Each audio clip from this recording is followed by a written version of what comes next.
The Everything Sequel podcast contains explicit language. 'Cause we learned it from you, Dad.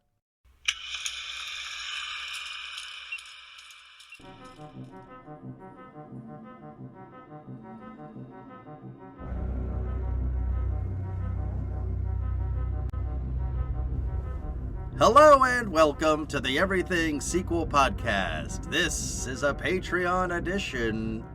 Today is a $10 episode. We're talking Candyman from 21.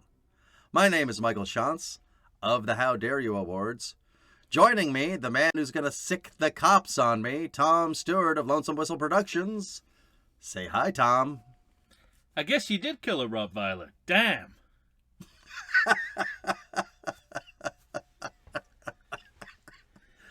It's nice that in the age of social media, they reference our sentimental weakness for pets over human beings in media.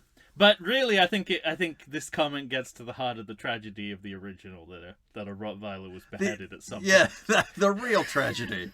Yeah, I think we all agree. But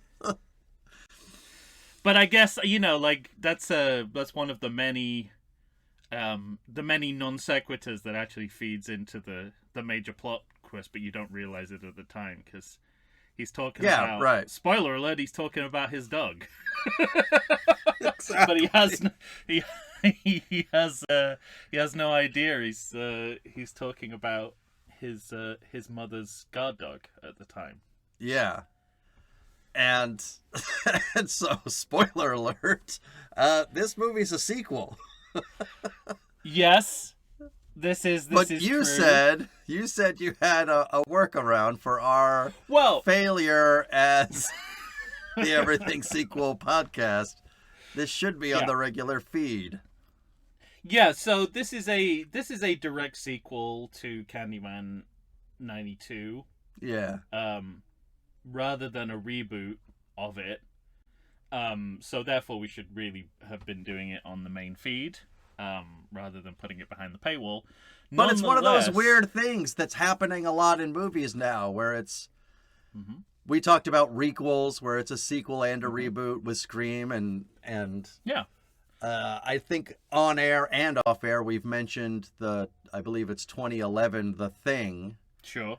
That completely presented itself as just a remake of The Thing that is actually a prequel sequel to The Thing. Yeah, and there's definitely the same kind of game going on here, where it's keeping its sequel cards close to its chest until it reveals it's part of it until it's full blown.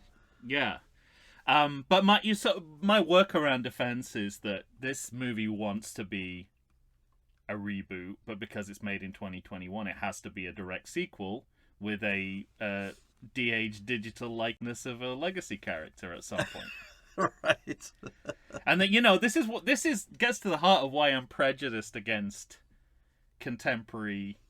But when you say de-aged, you're not talking about Vanessa Williams. I think that's all natural. She de-aged herself in the process of aging. Yeah. Yeah, they don't need to Irishman her up a bit.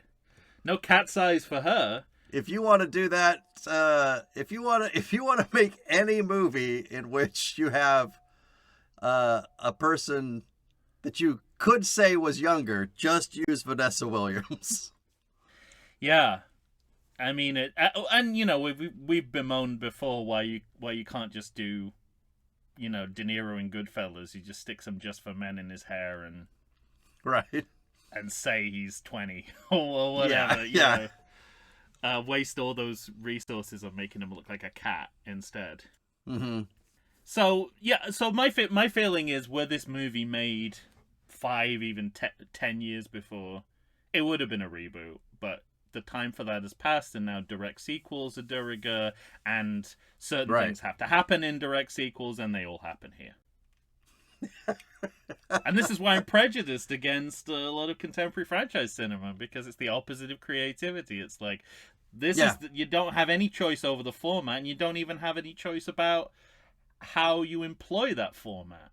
It's like at some point we got to get a de-aged digital likeness of Tony Todd. You know, find your spot in the movie. It could be the beginning, middle, and end. We don't really care, but you got to get it in there. Why don't we go for the last 5 seconds? The technology exists, therefore you must use it. Yeah. So that's my bullshit defense. And also, and that was heavy bullshit. Well, it's bullshit. It's both of our bullshit, because I think your bullshit is compelling too. The idea that it kind of pretends it's not a sequel until it is. Yeah, right. My bullshit that it wants to be more of a reboot, because it wants to be a reinterpretation of the story, which is usually reboot territory, right? Rather than direct True. sequel territory. Correct. And I guess the other layer of bullshit is the idea of these are all stories happening in the same fictional universe, but that's really a technicality because the emphasis is different. They're stories being retold in different ways with different heroes and villains. Right. Yeah. That would be my other obfuscation of why we failed. Yeah, I also, I mean, it is our failure, but I also think it's the movie's failure as well, and for all the reasons you laid out. Yeah, I agree. I think it's a shame this movie came out when it did. Mm-hmm. It couldn't have really come out pre 1917, pre World War One. It's so funny. I got into my own head as soon as you said 21 Candyman, because I thought, you know, my OCD immediately clicked in. It's like he should really specify 2021, because, you know, what if people think it's the 1921 version of the silent Candyman. Hey, you remember the silent? Maybe it's like Batman. There was like, you know, silent. It was movie just versions of this. A whole movie made of the paper puppets. Well, that's a, you know, not to put the cart before the horse, but that's also interesting that, like, the version of practical cinema we get in this film goes back to a pre-cinematic medium of shadow puppets. It's like, right. This is what cinema came along to replace, you know. Right. Why do we have to see something that was out of fashion by 1890 in favor of cinema, the medium you are working in? Because they saw it in Harry Potter and thought it looked cool, Tom. Yeah, and to go back, it's the legacy of Harry Potter. And to go back to my original point, it has to be made post Get Out, because it's a Jordan Peele production, and he wouldn't have had the sway that he would have had before Get Out. Mm-hmm. I don't think they would have. Well, the Halloween movies, I mean, they entrusted those to the Pineapple Express people. They never made anything of horror work before. Right. Yeah. But so it has to be. It could only have been made post 2017. But he had the cachet to do what he wanted, and he always loved that movie and maybe the franchise. I don't know. I remember, but specifically, I remember him talking about how much he loved Candyman as a kid. Yeah. But I'm a little surprised that we go into this kind of half remake, half sequel with Jordan Peele at the helm. Because I don't know how much he is at the helm, because he didn't direct the movie, so I wonder whether he's just the money and the, you know, he's just sort of. But he's producing it. Yeah, but he might, you know, I can also imagine he's the kind of producer who will go to a director, you know, you do your thing, and we'll back you. Yeah. Like, you know, like happened with me in Get Out, right? Why, you know, I was allowed to do what I want. Everyone loved it, so it's a recipe for success. I suppose. I think of him as a person with more interesting ideas, and yeah. Well, yes, I do. To me, I mean, he's a horror connoisseur. Yeah. And a horror auteur, and he's picked a director who doesn't seem to have the same sensibility, or a director has been appointed that does not have a horror sensibility that I can see. Or I agree. Traces of it, but it's another Candyman that underperforms as a horror movie, which is a real problem. Right.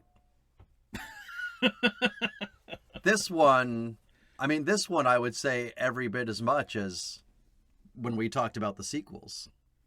Yeah, absolutely. Really, I think we said in the previous episode that really the original Candyman is the only movie that delivers as a horror movie out of the four. Yeah. There's moments here where I think had they leaned into them more, it could have been scary and atmospheric and chilling, but there are also scenes that are kind of textbook horror moments that they completely fumble. Yeah, I agree. Just because I'm seeing totally it antiseptic in a high rise and from 4 buildings over doesn't make it scary. Right. And we'll get there to what those exact moments are. Yeah. But I feel it's actually the scariest it is in the cold open of the movie, I think. Mm-hmm. I agree. And that I was excited, having never seen it before and knowing nothing about it, particularly that it was a sequel rather than a reboot. I really thought that they were gonna just completely recraft the mythology around the blaxploitation Candyman. Me too. The 70s blaxploitation Candyman. I thought I could watch a whole movie of this, maybe even multiple movies. But I think it says the new something. Freddy or a Jason, maybe, Right. I think it says something about the movie itself because you hadn't seen it, but I had. Yeah. And so I had seen all of this once before. It just completely wiped it from my memory. Yeah, especially the fact that it was a reboot. Exactly. Because I remember reading something to the effect of it's a sequel. It's like a Halloween 2018 style sequel. Mm-hmm. So I think I checked in with you once, and you're like, no, definitely a reboot. And yeah, not that I'm throwing you under the bus here, because Go ahead. I deserve it. I did no pre-investigation either. Yeah, I had not remembered clearly. I remembered things from the movie, but I did not remember the movie. But I trust you on this because the one time I questioned you, you were right and I was wrong, which was Piranha 3D. Yeah. And you were like, no, this is they're a different universe of piranhas. They're prehistoric piranhas, not like nuclear accidents or whatever it was. Yeah. So I trust you on that, but I don't think anyone but us is gonna mind this. And true. I don't know. Maybe in the future you'll see this on our feed when we're short an episode. We'll just plug it in. Yeah, and like the lazy fucks that we are. Cut this bit out. Yeah. which will make other people happy that they don't have to hear us rambling on about how we were wrong.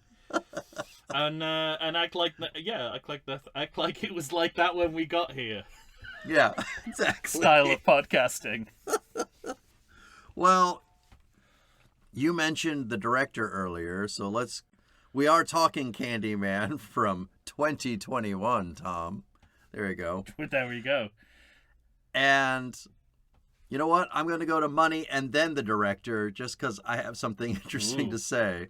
But I will just say quickly, a budget of $22 million, an opening weekend of $22 million. Oh. In the USA, $61.1 million, and in the world, $77.4 million. So this was, pretty much a hit. Yeah. Because it was one of those things where we've climbed out of COVID in 21, but people were still a little wary, I think, about people were not going back to the theater back to the movie theater, and this was one of the movies that at least made them go back. I'm amazed it made its money back in its first weekend. I really didn't think people were heading back to the theaters as early as 2021. Interesting. Yeah.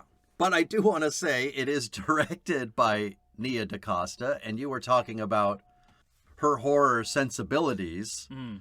But here's what I want to say. I think for one movie and one movie only, she was given Christopher Nolan-like powers because this movie has 84% on Rotten Tomatoes.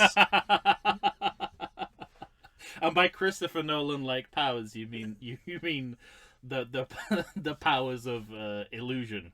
Illusion, yeah. Yeah. Able to convince an entire country that a movie is better than it is in reality. And Jordan Peele must have a lot to do with that as well. I would say so, yeah. Maybe the people reviewing it thought they were reviewing us or something. They didn't. Yeah, I think to a certain extent. Hey, those black horror films, they're all the same. Yeah, I think to a certain extent. And they're really not. Reviewers probably thought, well, he wouldn't make a bad movie, whether he's directing it or not. He's involved, so it's good. And then they saw Nope, and they were like, let's go back to some of those reviews and see if we got it wrong. See, but I think the same thing happened for Nope. I think Nope was pretty well reviewed. Well, it got. I mean, I've reported this before, but it's now a cornerstone of the Universal Studios. Trolley tour, and I've been on it twice since Nope has been there, and it had the same nonplussed reaction from from carriage after carriage each time. I was it's really interesting because for the studios really don't care that he reinvented horror cinema. They're just like, money, money, money, money, money. This is the guy, right. Give the guy with the money whatever he wants. He wants to be a part of the tour, or we can offer it to him. So but it's interesting. But they picked the movie that I think least needs to be there. Least needs like a Get Out based. I don't know if that was Universal, but a Get Out based installation. That would interest me. That'd be terrific. And then, that would be nice because you got the Jaws, you've got the Psycho, so it would be like horror through the years. And Universal recognizing that is their USP as I think the only way they survive as a studio from now on. Well, I guess they know that because they're trying to build the Universal Monsterverse. Right. Well, what else is Nia? What else? Well, what else is Nia DaCosta directed? Some movie called Little Woods I wrote down. It's been so long since I wrote that down, I don't remember anything about it. But this director is one of those people who directs one movie and then somebody says, hey, why don't we give you about $400 million and please direct the Marvels? And then everything came crashing back down to earth. Oh, she directed the Marvels? Yeah. So the Marvels is the one where it's it's the most recent one, right? It's the three. Correct. The three Captain Marvels or Miss Marvels, the one that tanked considerably, and was partly a musical. I seem to remember. Yeah. Well, or had musical interludes. Yeah, I think there's one scene, if I recall. They go to a kind of a musical type planet, I want to say. Yeah, I think they do. Yeah. That's so interesting. So, but that was so she got that on the back of Candyman, then, right? Yeah, correct. Wow. Yeah, well, it's so it's kind of interesting because you've also got a shared actor there, right? You've got. Mm-hmm.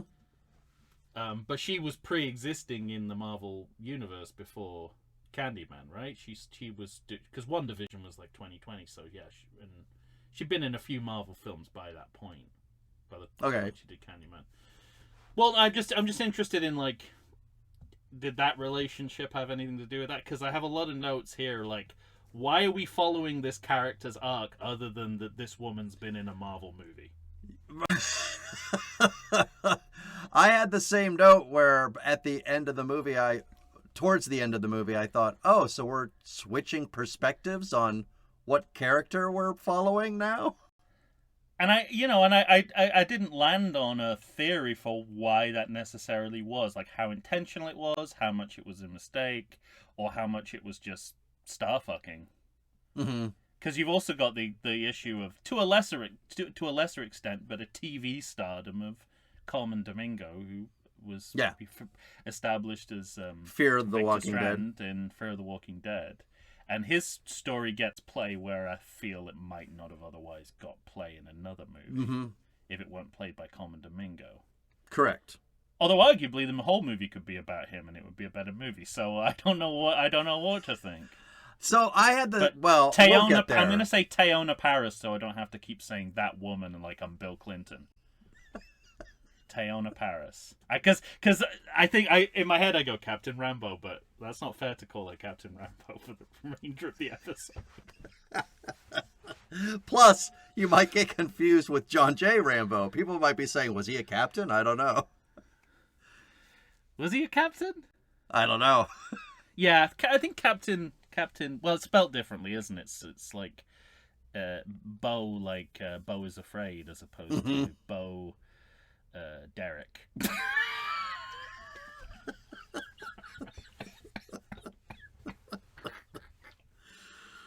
All right. Oh, my brain. Well, we're probably like 108 minutes into this podcast. Why don't we talk about the logos? Well, there's enough of them to talk about, isn't there? I mean, and they're all upside down. They're all upside down. Are they backwards or upside down, or both? I think they're backwards.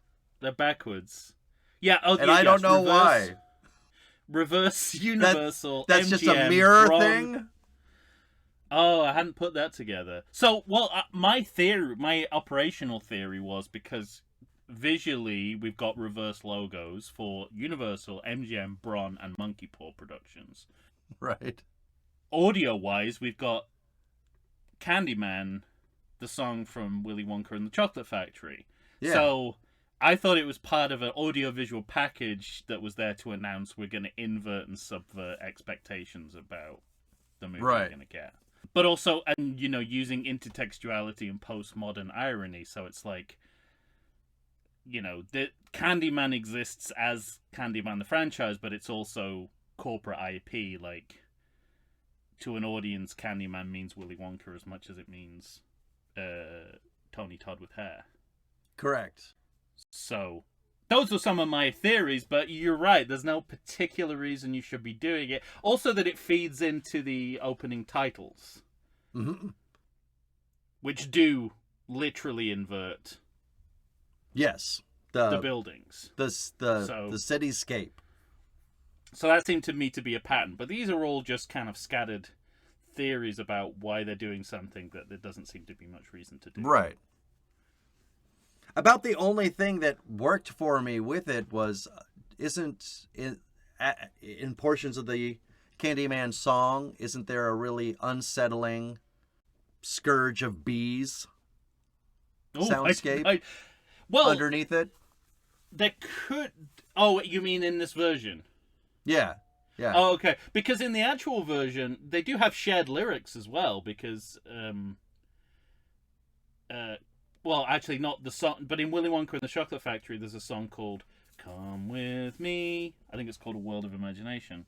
Yeah. And Candyman's goes Come With Me as well, so... Right. I think basically it was a frustrated writer's room joke that ended up in the movie. Okay, fine. There was like, how do we distinguish this from the Willy Wonka song? It was like, well, let's just get it out of the way. Let's just put it out there so we don't have to talk about it.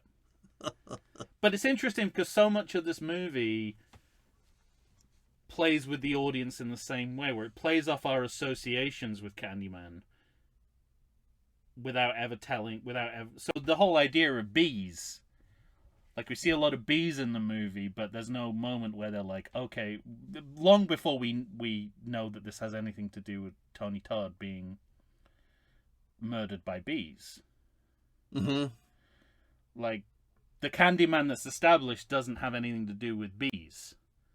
But we keep seeing bees. So the audience is actually just going, we're playing off our associations, not what the movie's actually telling us. Which, yes, I guess so there's a disconnect there.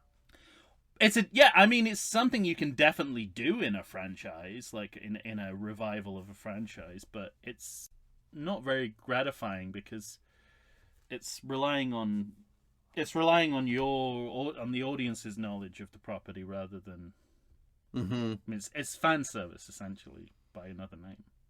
Right. All right. So that's what I think about that. That's all I got to say about that. And then shadow puppets in a housing project. Correct. You really had to make your own entertainment back then. Yeah. I guess there's a movie theater somewhere nearby, but apparently shadow puppets is the way to go.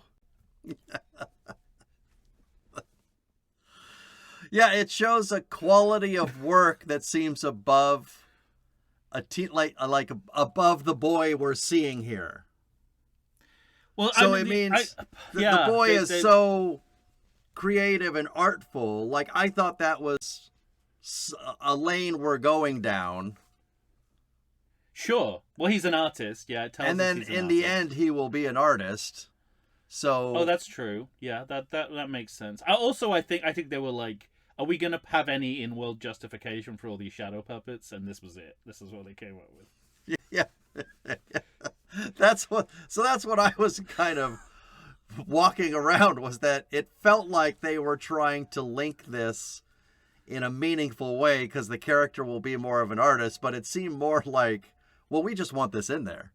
Yeah, basically we've already done all the shadow puppet stuff. Yeah. It's going in the movie. We haven't found a way to bridge it to the movie we're seeing, so we need a scene where one of the characters is playing the shadow puppets. Correct. And we're in Cabrini Green, 1977, so this is our first imbarb. It must be a reboot, because we're starting before the point in the timeline where the original began. Correct. By a good, 15 years. Mm-hmm. So, there you go. That's why it's a reboot. But then I also... Yeah, exactly. I wrote that note when I thought this was a reboot. Well, and I have lots of confusing notes too, because Candyman appears out of the hole in the wall, but he's already got the hook, right? Yes. But then the cops beat him up. Oh, true. And then I thought later Coleman Domingo tells a story as though that was the origin of the Candyman. He makes it sound like the cops beating him up was how he became this horrific creature. Yeah, that doesn't really track, does it? I mean, it's more symbolic, I think, than literal in this case. Yeah. It's more sort of like he's born out of black trauma. So, yeah, they give you the impression that violence creates violence, kind of rebirths the Candyman. But certainly in this case, and maybe in another of the cases, he was already fucked up before the cops got to him. Mm-hmm. I mean, not physically, but physically because he has the hook. But does he have a hand and a hook as well? It's not clear. Like, is he just putting the hook over his hand for effect? Because he's seen Live and Let Die, and he wants to be Teehee. 28 minutes. Yeah. Oh, come on! You got to give me that one. Like, he's a 1970s blaxploitation character with a hook for a hand. Of course, I'm gonna go to Live and Let Die. But I guess what's weird for me is I can't figure out as I watch the movie, it feels to me like they're presenting him as a man and not the Candyman. But But he's only supernatural in the sense that... In tales and stories? Well, that's a good question. Are all the surrogate Candymen we see in this Candyman, which is another good name for the movie, Candyman. Yeah. In this movie, do they all contain the spirit of Candyman, or... Yeah, right. Are they just, like, tributes to... Is it just cosplay? Is it cosplay or are they ghosts? Yes. The question that we want to ask about any movie we watch, is it cosplay or are they ghosts? I guess that's not made clear. And I think my attraction to this is the idea that it might be taking place, it might be all confined to the real world. Mm-hmm. That it could be capitalizing on what the original movie started with but then moved away from, which is that everyone believes the myth, and then someone Yeah. comes along and embodies the myth with no So supernatural that's quality. the That would be interesting to me. Yeah, me too. So that's the thing where this movie gets too confused when it's lying in a land between remake or reboot and sequel. Yeah. It loses focus in a way because the story that we're seeing, the story of Anthony McCoy, is a particularly tragic story. Yeah. But it's not being presented to me, I don't think, as an overarching tragedy. Because I think it wants to stay in horror land. Interesting. As a movie. And so I think it's losing focus.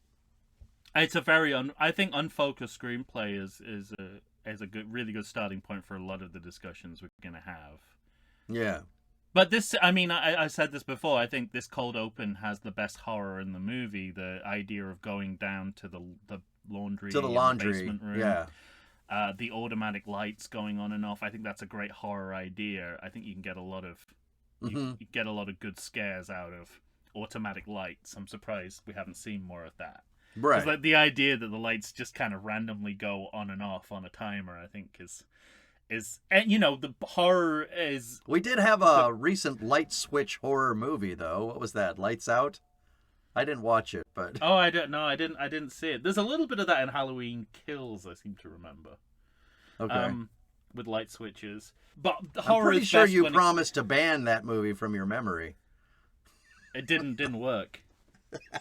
This movie, but that's it. This movie brought it was like PTSD because when it Yeah. the digital DH likeness of Tony Todd, I was like brought back to Loomis Mask in Right. Halloween Kills. But also, going back to the conversation, you know, the laundry room is scary. Mm-hmm. The lights going out by themselves is scary. Also, that hole in the wall. Yeah, That's terrifying. The idea that this is a hole in the wall and that there's a local weirdo inside with a hook for a hand Yeah. who offers kids candy is fucking terrifying. And Yeah. I wish that had been the basis of the movie, because that's a really scary idea to begin your movie with. Right. I like the it reminded me a little bit of Werner Herzog's Nosferatu remake in the sense that, like, Yeah, I just watched that. yeah, you just kind of you like strip away all the expressionism and it's still scary. Like if you just have Klaus Kinski in that makeup standing in a room looking over you with no Right. cinematic embellishment. It's Yeah. really fucking scary. Yeah. It's no less scary than it being all shadows. Lurching for a neck and just sort of sucking. Yeah. Turns Yeah. out it's frightening. That image, that shot of him like running through a courtyard at sunset, I'm just like, why is that? That's one of the scariest Dracula things I've ever seen. Yeah. But it should be less scary because I don't think of Dracula as a running Yeah, right. He's creature. too cool But for anyway, it. yeah. But this is total, it's total real world horror. I really thought that they were going down that path of kind of Me too. Twice. twice. But like you'd like the idea of that I thought the whole movie was going to be set in 1977, and then you'd be like, well, we're in the original slasher movie period. Let's make Candyman a late 1970s slasher character. And that's what they start Oh, with. I didn't even think about that. How cool would that have been? A Very prequel cool. sequel. And with that leather trench coat, he's like he's a bit shafty as well. Candyman's Yeah, he's right. got that blaxploitation grotesque quality to him. So that would have been great. And anyway, there's no point talking about the movie that didn't happen. Yeah, true. Yeah, so and it's it's a cold open, of course, which we're familiar with. True. in It leads sequence into to the be- upside down cityscape Yeah. credits that we kind of already talked about. And then I was like, is the entire movie going to be upside down at this point? Like, Right. because it's a bit on the if it is simply a matter of Well, it's an inversion, right? It's an inversion of the credits of the But of is the that original is that movie. a bit on the then is that image a bit on the nose if that's all they're going for? Does it mean anything? I wondered about that because Well, you said that you thought the credits were upside down. I think they were just backwards. No, you're right. I was thinking of the titles. No, they were just reversed. Yeah, they were like mirror logos, which I hadn't even thought of the mirror thing because I'm just tired of mirrors, having watched 4 of these movies. Tired of thinking about mirrors. Because it's still, that's the other thing. Aesthetically, this series, even in this movie, is still a slave to the mirror as a visual motif. It can't fucking get away from mirrors. And essentially, this would have been a great moment for a clean break with mirrors. Make it about the hole in the wall. Yeah. Make it like wherever there's a hole in the wall, that's where there's a guy offering you candy, and that worked well in this movie. That fucking little piece of candy rolling out of that dark hole. I thought, oh fuck, run, boy, run! I mean, it's like, the child catcher or something, isn't it? Lollipops. They could have gone with the Sammy Davis Jr. version. Of the child catcher? Doesn't he do a version of the Candyman song? Oh, I'm sure. Yeah. It's I think it's co-written by Anthony Newley, who wrote the lyrics for Goldfinger. So there you go. There's another. Of course, Tom. Of course, everyone knows that. Of course, yeah. So yeah, the title. I mean, they're interesting looking. It's also interesting sounding. I think they do a really good job reappropriating the score. Sounds like modern dance music, but it also reminds you of the original Philip Glass score as well. Yeah, which is what I would expect from a 2021 version of the film. And it does actually sound a little unsettling. It's sort of puts you on edge a bit. I think so. And then we're into a dinner party. We're into the dinner party, but they're also, this. So her brother is walking with his boyfriend or husband. I forget. Partner. I think boyfriend. Yeah, he's his new. They're partner. not married. They talk about how he keeps hooking up with the wrong people. Right, and what interested me, so we might have diametrically opposed feelings about these movies based on when we talked in the last episode, because you were talking about one seems to be very interested in race and one doesn't, but I take it to mean, like, I feel this movie is interested in race, but I don't know that by the end of the movie that I'm as interested in the race stuff that they're talking about as they are. Well, that's a different question. And I think it's their fault. So I don't think they're as interested as they pretend to be. Whereas the last movie seemed to not be interested at all. But if you remember, I kept talking about, well, there's this one moment of sort of white privilege. And so in the end, unconsciously, I think that movie's more interesting racially than this movie is.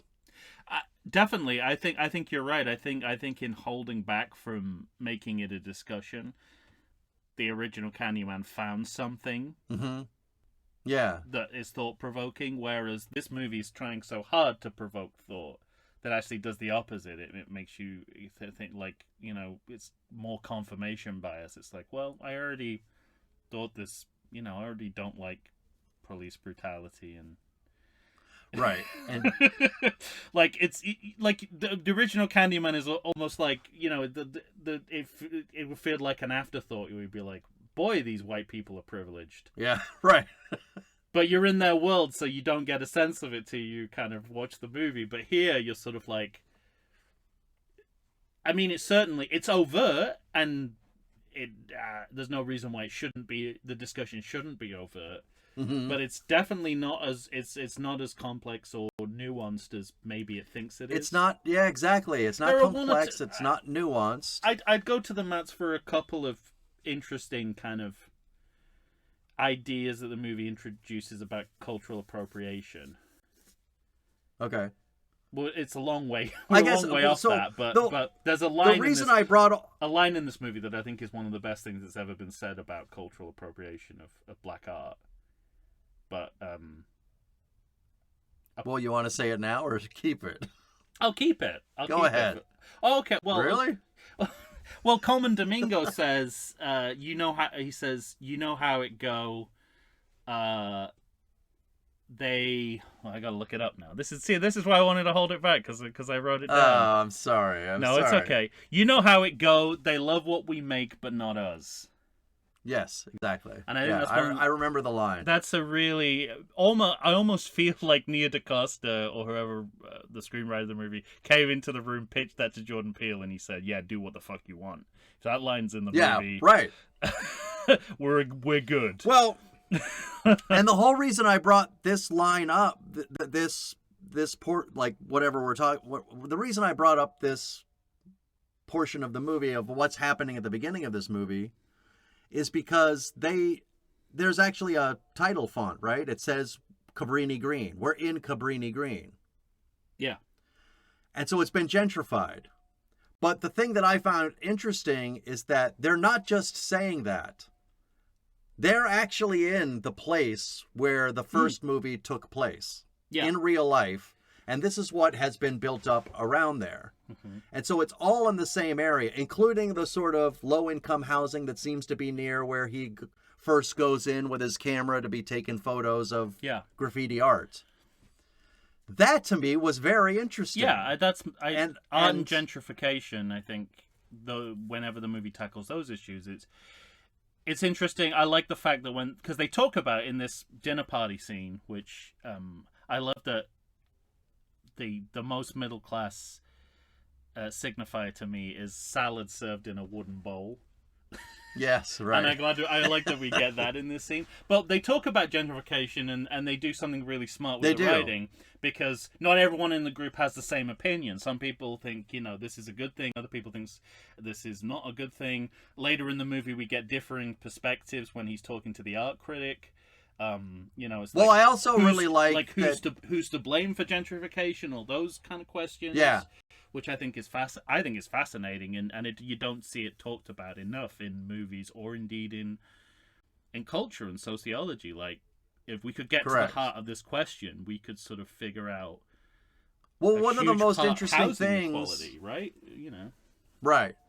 One of the most interesting things, aside from that Coleman Domingo line, happens in this moment where they're at their apartment and they're having this dinner, and it's one black couple and then a biracial couple, and it's the white boyfriend that reminds them. They say something about gentrification, and he says, "Yeah, right where you live right now." Yeah. And he kind of stings them with that. He calls them out on it. Yeah. Yeah. And you actually see it register on their faces that, like, oh, don't you throw that at me. I don't like that. But and isn't his partner a realtor? Isn't he working real estate? Because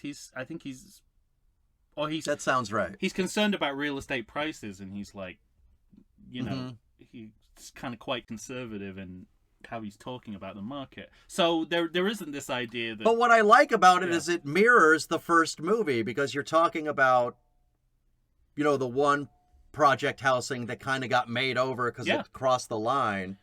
But now it's sprawled out all over to the point where even African Americans who live there forget of what it used to be, because it seemed clear that the couple that we're following had forgotten that. Yeah, and then exploited it. And that to me is very interesting. I think it's great. So this is where the movie is really interesting. Yeah, but they seem to forget all of that as the movie goes on, because we're worried about bee stings and killing art critics. Yeah, it's also, speaking to what you said about going back to the themes of the original movie. It's tragically easy to transplant those themes onto today's inequalities of how it speaks to the failure of post-Reagan America that you can see it's just goes straight from A to B with no respite, essentially. Mm-hmm. That you can have the same conversation in pretty much the same terms. Right. You're calling it gentrification, but it's Reaganism. Yeah. Or neoliberalism. Yeah. But and something interesting what you were saying about we get distracted, because I think we get, like, this is the problem with someone directing who maybe doesn't have their horror glasses on the whole time. You feel a little bit of like, oh, let's do the horror stuff. We're having this interesting conversation about gentrification. It's like time for the horror stuff, and it's like you can't approach it like that. And that's how it was all over this scene when they do the candlelit ghost story, and everyone's making fun of them lighting the candle. I'm like, no, take this seriously or don't do it. Yeah, right. You're a horror movie, right? This stuff has got to feel genuine. Even if you're doing just Scream, the way the brother... even if you're doing, like, postmodern Scream. Scream is not, like, does it, the frights feel genuine. That's why that works. It's not because it's why it funny works. And self-referential. It's because it's that, plus it's scary. But because the way the brother even brings up telling the story, it felt uncomfortable and awkward. Right. The way it happens. As though... the filmmaker, as though Nia DaCosta was not trusting that she was in a horror movie, you know? Not trusting the material, and not trusting that there's a way for that to come organically out of the discussion you're having, as in the original movie. In the original movie, like, you like, the great thing about the way it's done in the original movie is it's the sense of the uncanny, right? Which you could totally have here, the idea that duality of, this was once this housing project, now it's this, now that it's this high-income housing. And I can't remember, because which story does he tell? Does he tell the original Robitaille story, or... No, we don't get to that till about over an hour into the movie. He gets into... Yeah, okay. He gets into the... 1992 Candyman in shadow puppet form. Yeah.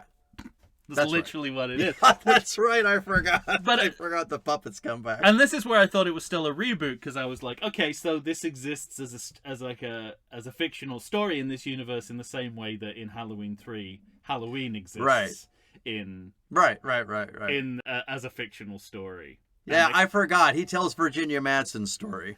Yeah, it's kind of, and again, their reaction to, like, the fact that it's a shadow puppet story. And their kind of reaction to it, like, I kind of get that they want to. Well, this changes. My original thought was, this is all we're gonna have that applies to the original Candyman. This is going to be a total reinvention. Like, this is just the foundational myth that the story we're going to tell comes from. Before we know that it's a continuation of that story. But at the time, I was sort of thinking, isn't there a little bit of kind of condescension towards the original Candyman here? That's like, oh, you can just do it with puppets and tell the same story. It's not giving it a lot of credit. And tell it in 1.5 minutes. And tell it in just 90 seconds. In 1.5 minutes with puppets. And, I think at the time I was like, well, you've got to kind of shift because the other thing that we didn't mention is that right from the beginning of this movie, we shift from a white to a black perspective. So we start with the Colin Domingo character at the beginning, this black child, and then now we're following the African American characters in a way we don't in the original movie. So there has to be some distance from Virginia Madsen as the protagonist. Sure. That they're establishing here. But they should also find a way to acknowledge the richness of the story that was told in that movie. That it has that it's a 3-dimensional story, not a 1-dimensional shadow play. Yeah, correct. Anyway. Well, and myself, I like I said, because of circumstances of my own life, I watched 21 first and then went back to 92. And as he was telling the story, I wrote down, "She burned herself?" ? Yeah. I don't remember that. I mean, it's all a matter of degree. It's like, when C-3PO tells the Star Wars trilogy, as to the Ewoks, like, is that is that doing justice to it? But I did sort of think, that's but I guess all those criticisms are redundant, because the movie eventually tells you that story is real and that this is a continuation of that story. So that doesn't Right. even matter. So in a way, I prefer the original version, where maybe they're not giving it the credit it deserves, but at least they're trying to move away from it as something that really happened. Because it feels like they're setting it up as something that didn't happen.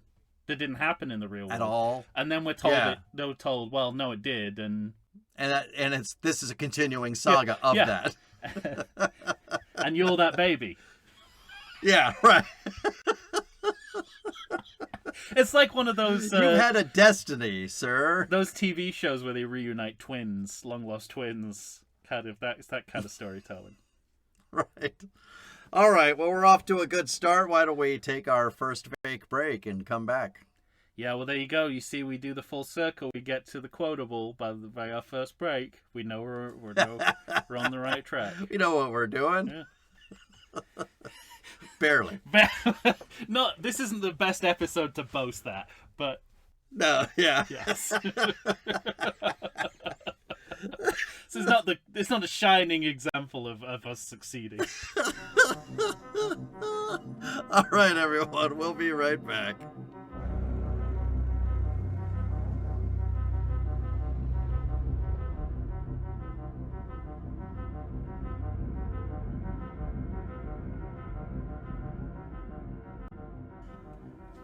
And we're back, ladies and gentlemen.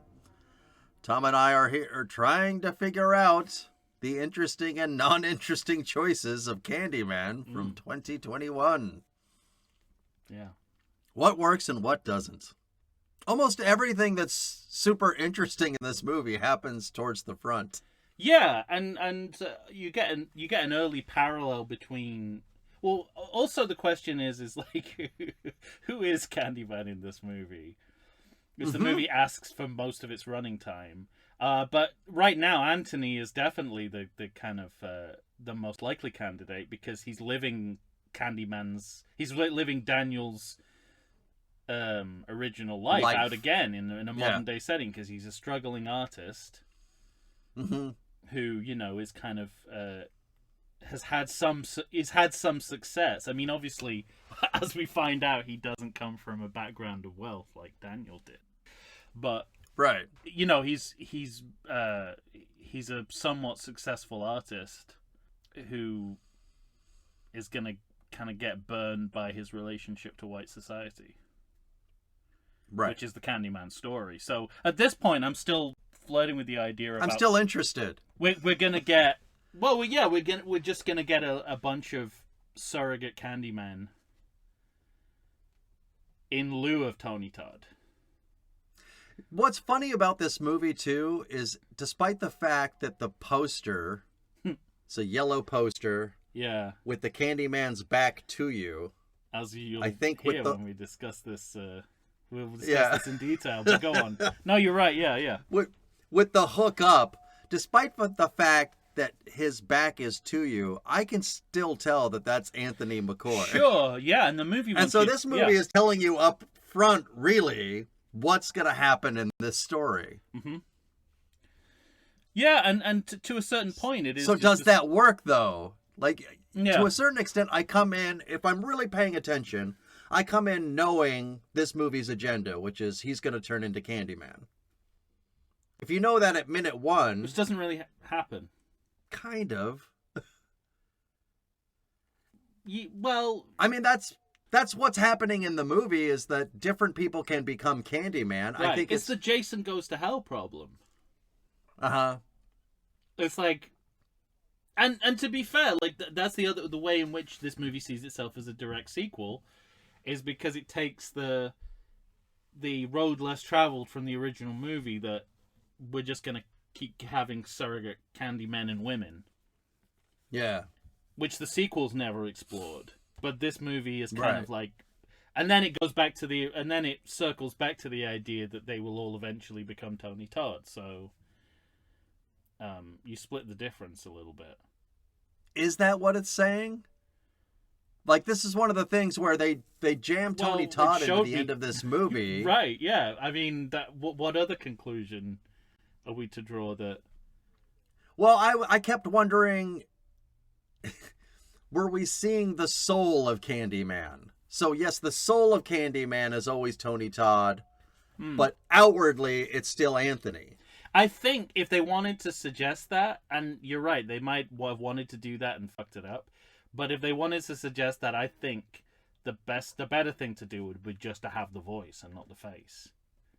I agree. Yeah, I think it's a movie from they make a 2021, mistake. so digital de-aged likeness is where we go.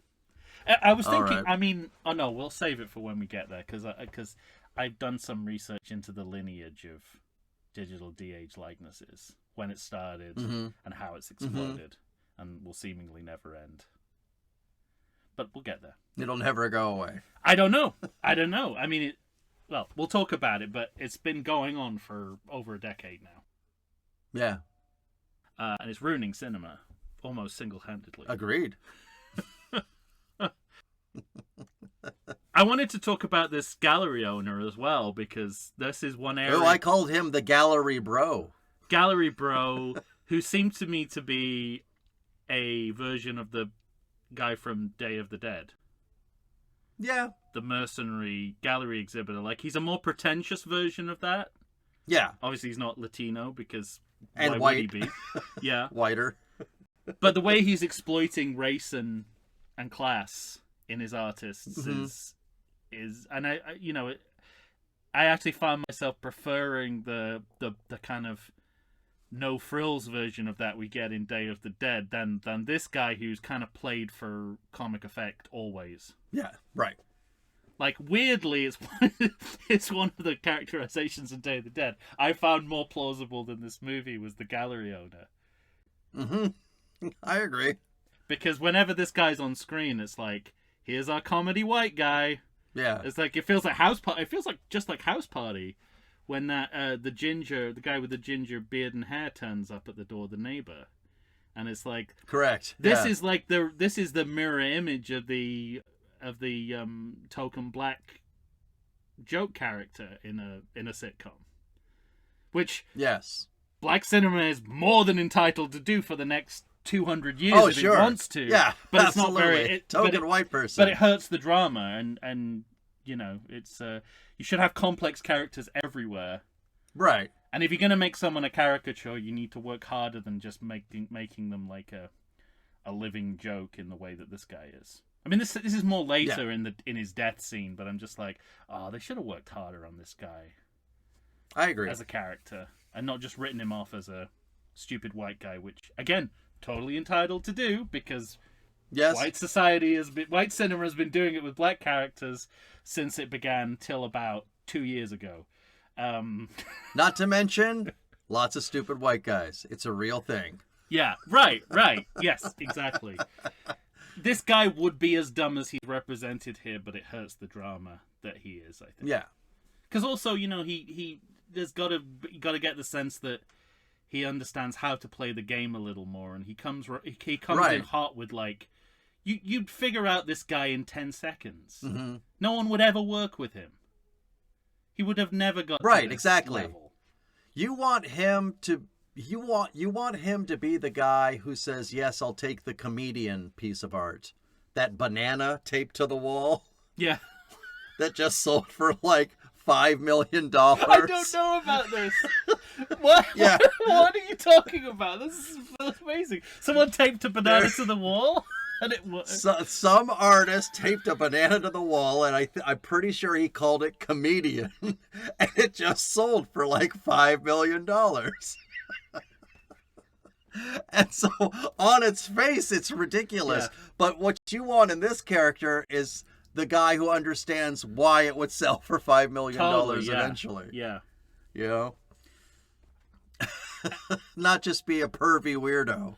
And I don't blame the movie. I blame the time we're living in. But it's a lot less satisfying when you get all your information from a laptop or a cell phone versus going to the library to do microfilm and microfilm. Yeah, research. I agree. Yeah. There could have been like, I mean, I don't know. This maybe is hacky. This is a bit sweaty, but I would have liked it if for whatever reason the internet was down and you had to do like old school Research. Go to the library, get, apply for a library card, get the code to do like 50 minutes of internet time. Yeah. I don't know. It might have been it probably would have been sweaty, but I think it would have been worth it for the... Could be just as simple as there's people working on the building. Yeah. Internet's going to be out for the next 12 hours. Yeah. I need this now. Or it's like, you could even throw like a major communications company who aren't part of the conglomerate making this movie under the bus. You could turn it into one of those reverse commercials that you do where it's like, Sprint's doing a bunch of shit. You need to get T-Mobile. If only you had T-Mobile. Like that guy that turncoat fella who was like, do you remember he was like the spokesman for one and then he turned to the other? Remember this guy? He's like a friendly looking Latino guy with glasses, and he was the glasses guy. He was the "Can you hear me" man for one. This shows how ineffective advertising is, that I don't even know which he started with and which he ended up with. Yeah. I couldn't tell you, but I remember he had one slogan for... He started with "Can you hear me now?" Right? Yeah, and he said, "I used to say Whichever can you hear me now, is. But now I've suddenly realized that I was backing the wrong horse all of a sudden, and it's nothing to do with the fact that one group will pay me and the other suddenly won't." Right. You could trust me. That's another thing Reagan ruined. I discovered the idea of politicized spokespeople for companies. Anyway. Can't get that, but just another thing in the litany of things that Reagan ruined. The advertising apparently too. Tom will just throw these barbs out and you all do your own research. Listen, it's what you can say that's too many barbs for J.J. Abrams, but you can never say that's too many barbs for Reagan. No, yeah, I would not. We'll never get there, no matter how many episodes we record. Never too many criticisms. Yeah, and he's not a photographer, but he's taking lots of photographs because he's taking photos, and then this is one of my biggest problems. The first time I saw this movie, and this time I saw this movie, this is one of my biggest problems with this movie. He gets stung by that bee. Oh yeah, well, meaningless at this point, right? Completely meaningless now. But as the movie goes on, I swear, Tom, I think his going to the doctor eventually in this movie is an added scene. Because I don't remember it the first time I saw it. Interesting. The first time I saw it, and every time they showed me his hand, I would say, "Go to the fucking doctor! Can I get a scene at the doctor? You're not acting like people act. Mm-hmm. If your hand looks like that, you go to the doctor. You're going to have that arm chopped off." Uh-oh. Yeah, I mean, and sadly, that kind of later on in the movie when the wound starts to evolve... I don't think that's the right word. Mm-hmm. We'll have... Progress. There we go. You should know that, really. That gives us our only moment of body horror in the entire movie, when he starts picking at those scabs, the bee scabs. Mm-hmm. Yeah, I agree. It's infuriating to me. or to again, screenwriting, provide like a reason why he's not. Yeah, right. Probably it's probably too prejudicial to say, oh, he can't afford, healthcare, whatever, but you don't have to make it a social reason. It could just be... You could, though. You could say... You could. Yeah, I don't think you need to go that far. That was my first thought. What I mean is it can still be part of the Black experience of doctors don't really look at us in the same way, and they always think... Which is statistically true. That it's something to do with us being poor or blah, blah. Yeah, and all of those things are actually true. Or because he was an artist, they thought it was like HIV or AIDS or something. Yeah, right. Yeah. They could have come up with something rather than him just looking at it and picking at it. But unfortunately, that's as far as we get with body horror, which sucks for a Candyman movie because you expect a little bit. Yeah, agreed. Of bee magic. What'd you think of that non-jump scare though. He's in the building taking pictures of the murals of Candyman. And then that figure is up against the window and moves away, but they don't give the screechy music or anything. Didn't notice it. That's how effective it was. I guess you need the screechy music. I guess so. And is that I thought Victor to myself, Strand? well, at least they didn't go for the cheapest version of that scare. It was very subtle, so subtle I didn't notice it. What I liked was it was as scary for the character as it should be for the audience, but it didn't translate to my fright, but I liked seeing how scared, like jumped. It was just so natural where he jumped quite a bit, but then that thing we do where it was like, okay, I saw something out of the corner of my eye. I'm sure it was nothing. I'll move on with my life. Did it turn out to be Victor Strand, though? Is that who that was? They never really say, but he's who we meet next. He's so I assume, around. Yeah, I assume it's him. Yeah, I think so. That makes sense given what happens later in the movie. Yeah, and it's kind of interesting because we have multiple surrogate Candyman, and each of them has it's like Don Corleone's children. They all have a different aspect of Candyman to them. Yeah, because Anthony's got the backstory, and Victor Strand, Coleman Domingo has the I don't know what his character's name is. Victor Strand. That's what he is. He has the voice. It's William right? Burke. You could slip him into. Oh yeah. Like he has a Tony Todd level of narration voiceover. Absolutely. He has an incredible voice, and I was like, he's that good. I was like, could he be Candyman? And he kind of is. Well, he's sort of Candyman's agent. He's Candyman's helpful aide. He goes out and he finds people who are going through a bad time, and he says, "You know what? You could become Candyman for a little while." But I mean, life got you down. Why don't you become Candyman?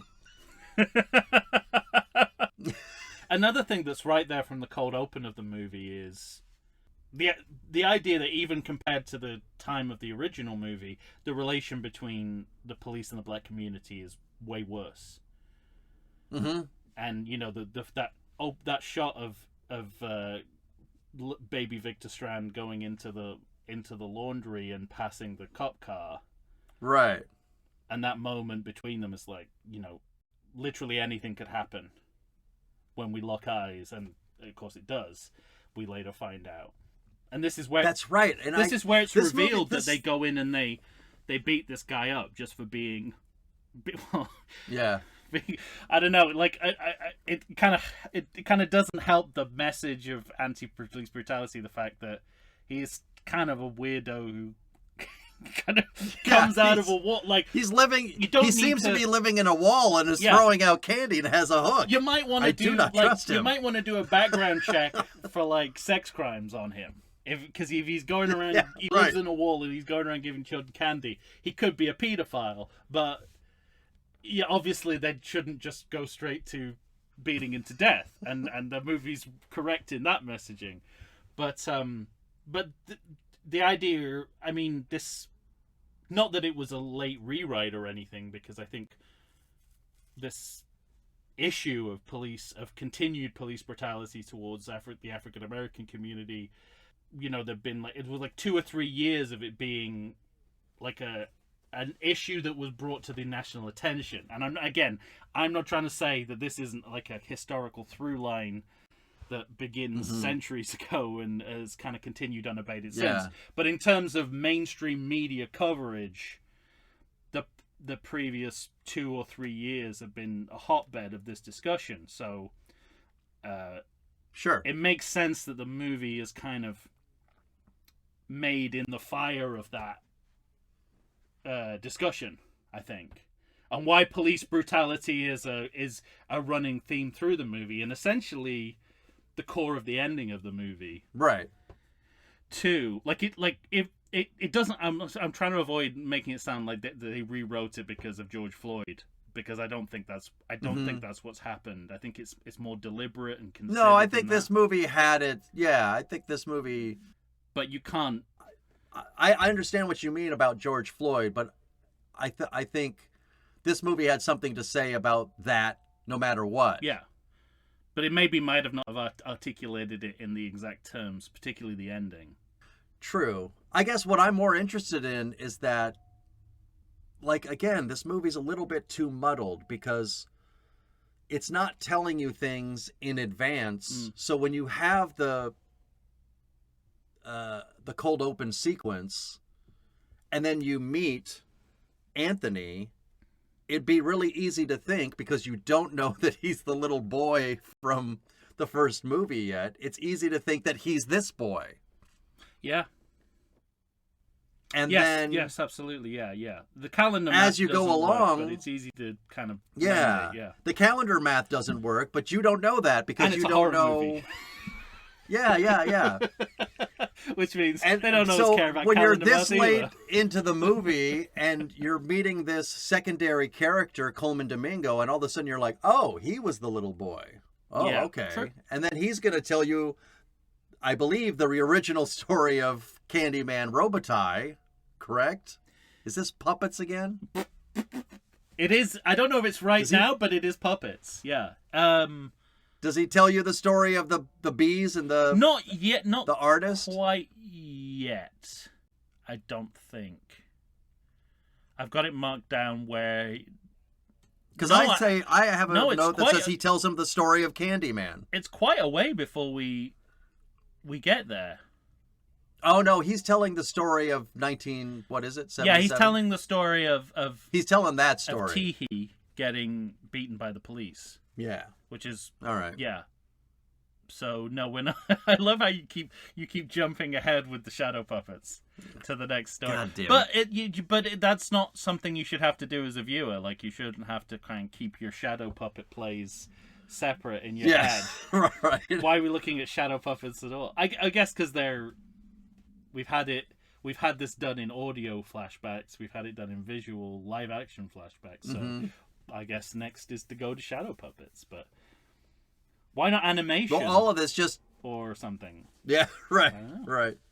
Or don't do it. Just have really good actors telling the story. Well, technically, I bet the shadow puppets are animation. It's not. Yeah.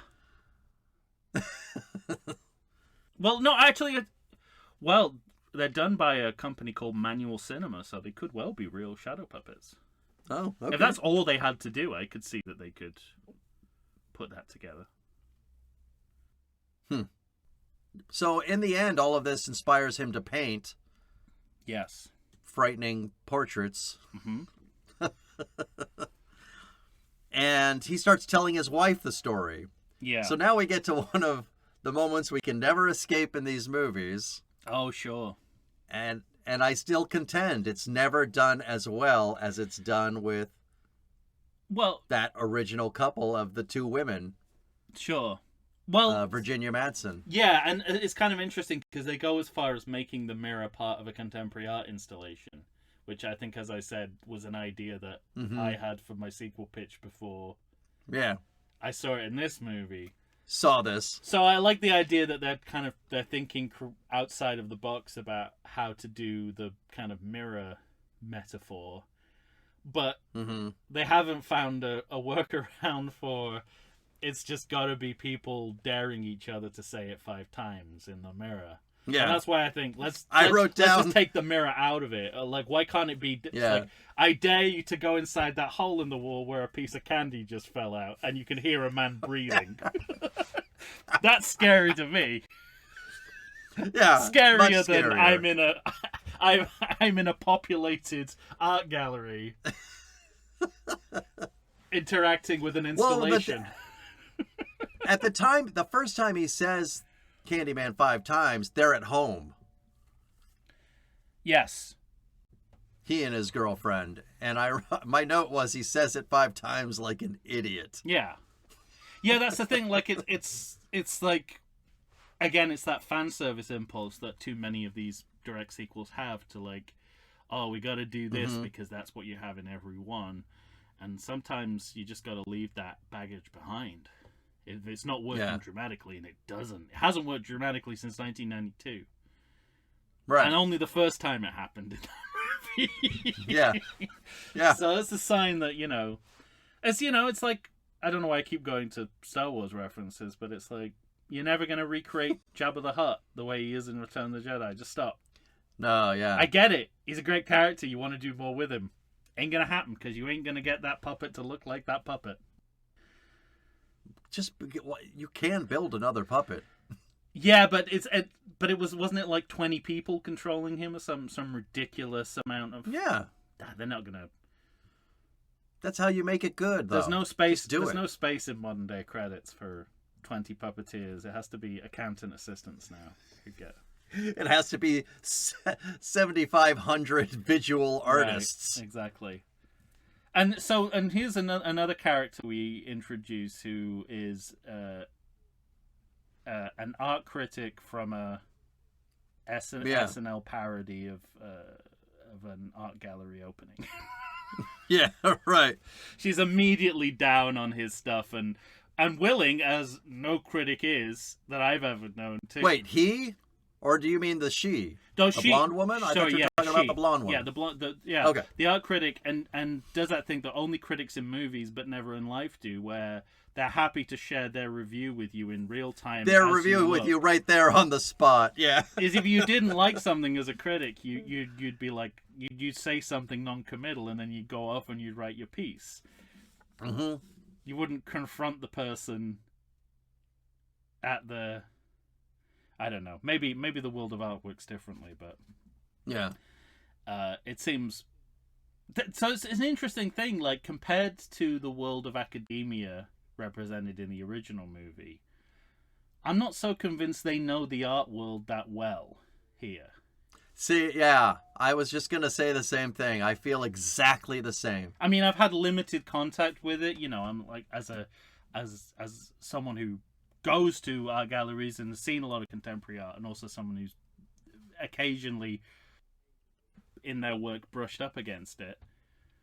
Bragger. No, what I'm saying is like, like the thing with the critics, and then later on when people start talking to each other tell each other their theories of art, I'm like, that never happens with creative people in general. That doesn't happen.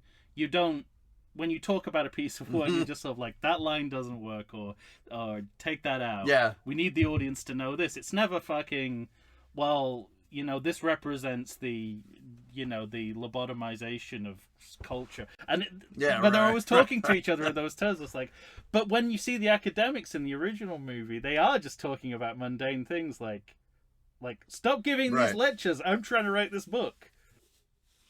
They're not saying, "Oh, your theories of urban myth are outdated and phallocentric." Yeah, right. They're just like, "When are you coming home tonight? Stop fucking your student." You're like, that kind of thing. I'm just like, well, that feels like it understands real life world. shit. Real life shit, but there's no real life shit here. It's all like people trying to justify their art to each other, which doesn't happen. Like, they do that through art. That's why they do art. And not have conversations. Well, because he also has that moment. He has that moment where he shows one of the piece he's working on to his wife, and she just sort of dismisses it, where she says, "There's no room for interpretation." Yes, he says, and this is, I think, the movie trying to kind of dig itself out of a hole a little bit, because it's sort of like the literal. It seems to understand its limitations as a story. Like, we're taking a literal approach, i.e., we're facing real world issues. Yeah. Within a supernatural context. Well, so much so, because is it the gallery owner Dick, or is it his girlfriend when they're getting sliced and diced, who says, I think it's him who says, "Is this real?" Yeah, exactly. As the hook is going in. Yeah. And that, that's kind of returning to the question of myth versus reality that was articulated in the original movie. But my objection to that is not the idea, the symbolism of it. It's that guy would ever ask that in that moment. Yeah, right. I mean, and again, like, Day of the Dead did it better, right? It's sort of like, ha, it was all just a publicity stunt. But if you're closing up and no one's there and you're about to be murdered, you're just about to be murdered. It's not a publicity stunt because no one will see it. Yeah. No one will know your murder was a publicity stunt. And then there's that, again, it's sort of the muddled nature of this movie, because our lead character that we're following for most of this movie until Right we now. start following Pullman Domingo and or his girlfriend. Yeah. But Anthony just sort of out of nowhere becomes an overly drunk asshole, which does not seem to be a part of his character whatsoever. Oh, yeah, but yeah, I know. That's really weird, isn't it? And it just, it's there for just this moment and then gone forever. Yeah. It's really strange. It's like they forgot who their character was for a second. True. Yeah. Yeah. Anyway. No, you're right. You're right. It's a really weak device. And why couldn't it just be that why couldn't it just be part of his gradual psychological decay? Yeah. That he suddenly starts screaming at people who criticize his work. Because it's not even noted by other characters that this is out of character for him. No. Nobody ever says, I've never seen him do something like that before. And you could have in a line about, he doesn't take criticism well or something like that. Like, yeah. It's very strange. And this is where the Sorry, I just saw one of my notes. Owner and his intern get... Yeah, they get sliced and diced.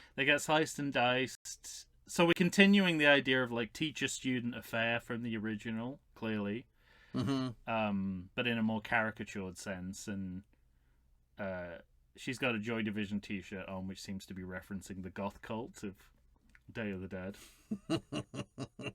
But yeah, I found it really... It just doesn't feel like they're real characters dying, and I think that would have been a better way to go in that scene. Yeah. Like, what is... I don't know, like, even in comedy horror, you don't have comedy kills. You don't have it's like, well, right. These guys are ridiculous anyway, so it doesn't matter if they live or die. Like, what's the point of that? And it's just a plot point, really, isn't it? It's sort of like we're building because who's already died. Another. It's just the gallery owner. No one else has died at this point, right? No, just the gallery owner and his... This is the first one? Possibly underage girlfriend? Sure, yeah. Doesn't he in his anger say something about he's always looking for underage women or something like that? Yes, yeah, I think so. It's very odd. It is, it's really strange, yeah. And you can make them ridiculous without making them overly comedic. I think that's the problem here. Yeah, right. I can't. This is my note. My note is this is my note where I said he looks at his hand. He should be going to the doctor to see that. He should be. Get someone to take a look. I like the kind of twist on say my name. Because he's sort of like, they said my name. In the police report. In the police report. And so again, he's sort of like he's falling into the same trap of Daniel Robitaille in a sense of like he's getting a lot of attention because he's this, he's the O.J. Simpson of his time, really, is like beloved by white society until he isn't. Although that's where the parallel ends, because Daniel Robitaille didn't murder the woman he was in a relationship with. Right. But that's probably the way he actually loved her quite a bit. But if you asked O.J. Simpson when he was alive, he probably think of himself more as a Candyman than Candyman before he died rather than after he died. Which after he died was the Candyman he was. Yeah, he ended up becoming that Candyman. That Candyman. Yeah, and then and go on. Yeah, you're gonna. And then my next note is like, for some reason, we're now getting to see some of the wife's backstory. Is this about her dad? And I was like, is this her movie now? What is going on? I know. Yeah. So my question about this is it? Well, no, I've already asked it. Is it unfocused? Was it deliberate? Were they trying to do multi-narrative? Did they lose It's too focus? late to start this narrative, That's what I though, think, like, yeah. in that way. Did they want But Captain Rambo to do more than she was doing? Those are my three big questions when this stuff comes. And just, I've complained about this before, but not everyone needs to have a tragic backstory to be interesting. Mm-hmm. Yeah, right. And all the three characters we're following do. Although we only find out Anthony has one late on in the movie. That he was kidnapped as a baby. So late that he was kidnapped by the Candyman as a child. Omen 4, The As an Awakening infant. late. We find this out. Yeah. Remember Omen 4, The Awakening? The last few minutes of the movie we found out it was a sequel to... It was a sequel to The Omen. And more caricatures when he goes to... Because he has to go to... Because she wakes up from a dream seeing Candyman, right? Oh, yeah. That's right.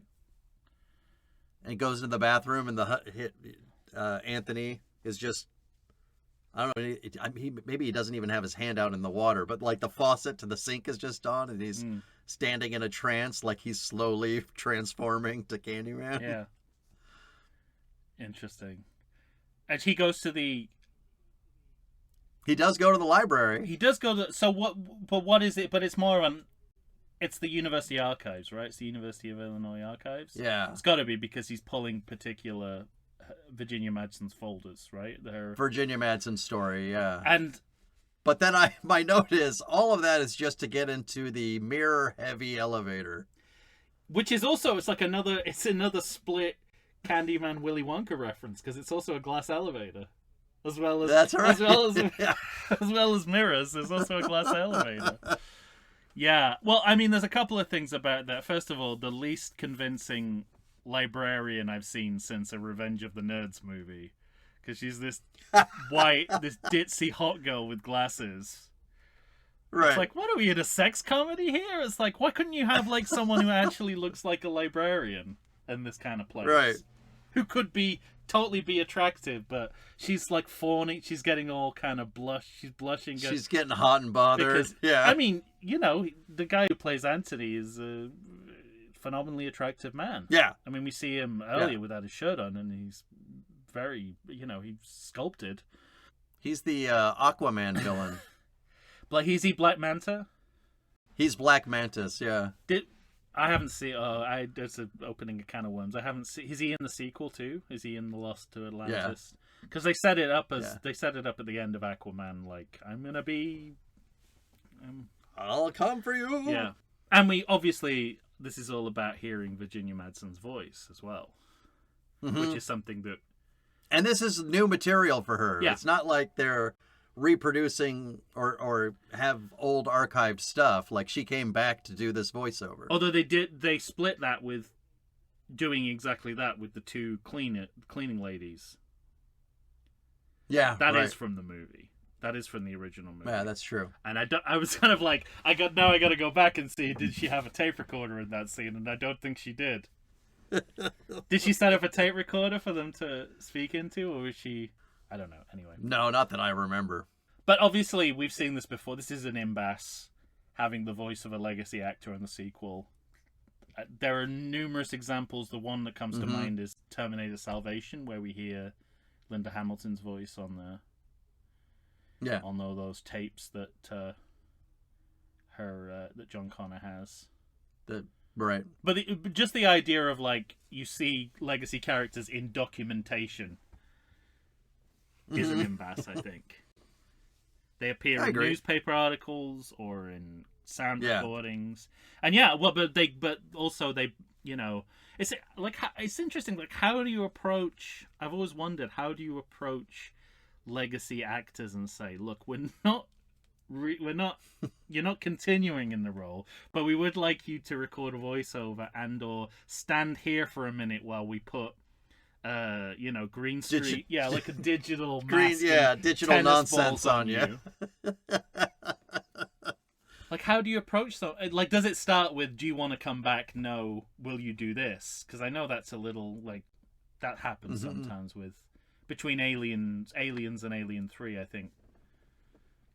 They said to Michael Biehn, we don't want you back. And he was like, okay, fuck you. And he's like, will you can we make a cast Yeah. of your body? And he was sort of like, oh, okay. No, go fuck yourself. No, he did it, and he did it. He said, yeah, Oh, he did? He went Okay. like, oh, fine, okay. Like, so, I guess it depends how I don't know, but I don't know. Well, he's dead now, so we can't ask him. Tony Todd. We could ask Virginia Madsen, like, how did they approach you? But it just, like, how could you take it as anything but an insult? I don't know. So, like, we're not going to give you work in any meaningful sense, but would you read this? No, I don't know. I don't think it has to be an insult. As an actor, I think I would understand, okay, so they're making this thing and it's updated. It's clearly not my story. They're either remaking it or continuing on. But it's from a different perspective, a black perspective. I guess she's dead. And they just come to me and say, hey, want to come in for half a day and read this? Yeah, sure. I suppose it helps that it's a direct sequel.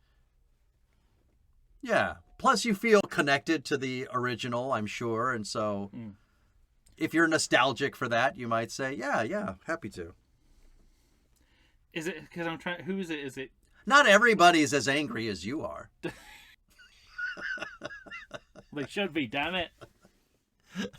Didn't Yaphet Kotto try and insert himself back into the various franchises he'd been in before he died? Like, I think he I don't remember he wanted that. to play Mr. Big again. And he wanted to do his character from Nightmare on Elm Street again, and he kept writing stuff for him and sending it to people. Really? Oh, give me more Alonzo Mosley. More Alonzo Mosley, and I was gonna say more Homicide: Life on the Street, but I don't think. I mean, he did like 7 seasons and 2 movies of that. So there's not much more you can do with that, and he's dead. True. Yeah, and then he goes back to the reviewer who's changed her tune. Yeah. Because now that people are dying, his art is relevant. Yeah. And she's there really to help with our suspension of disbelief.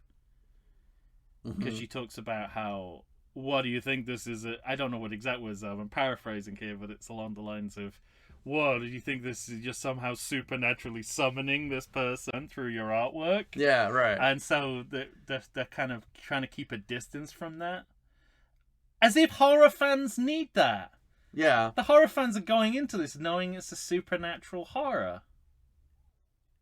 But this one scene kind of answers the problem that we've talked about several times about talking to the mirror 5 times. Because you have that moment, she says that to him, and then he kind of dares her to say it. Yeah. And it's doing 2 things, because now he's taken a turn, right?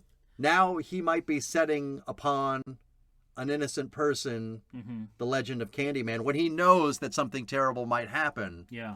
Which means he's starting to transform. And I found that a little bit interesting. I think the conversation they have is very interesting as well. Yeah. But then also she goes into the bathroom and we don't see or hear her say anything into the mirror. And that's one way you can handle that problem. Just go somewhere else. Yeah. They go to him outside of the room, and then the next thing you know, I don't remember what makes him leave, but he leaves, and then we get that stupid shot from 4 buildings away. Yes.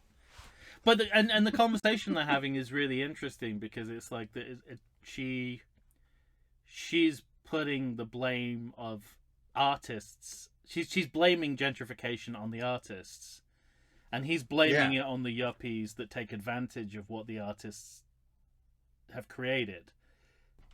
Like they've created an exciting cultural space.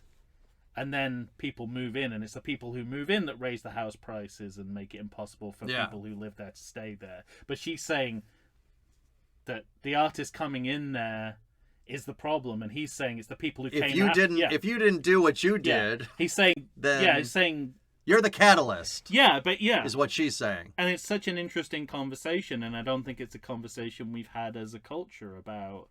These, I mean, this is literally what happens from a sociological perspective, that Sure. like Brooklyn, parts of London say the same. It's like these poor areas take that, they get artists go there because they can live cheaply.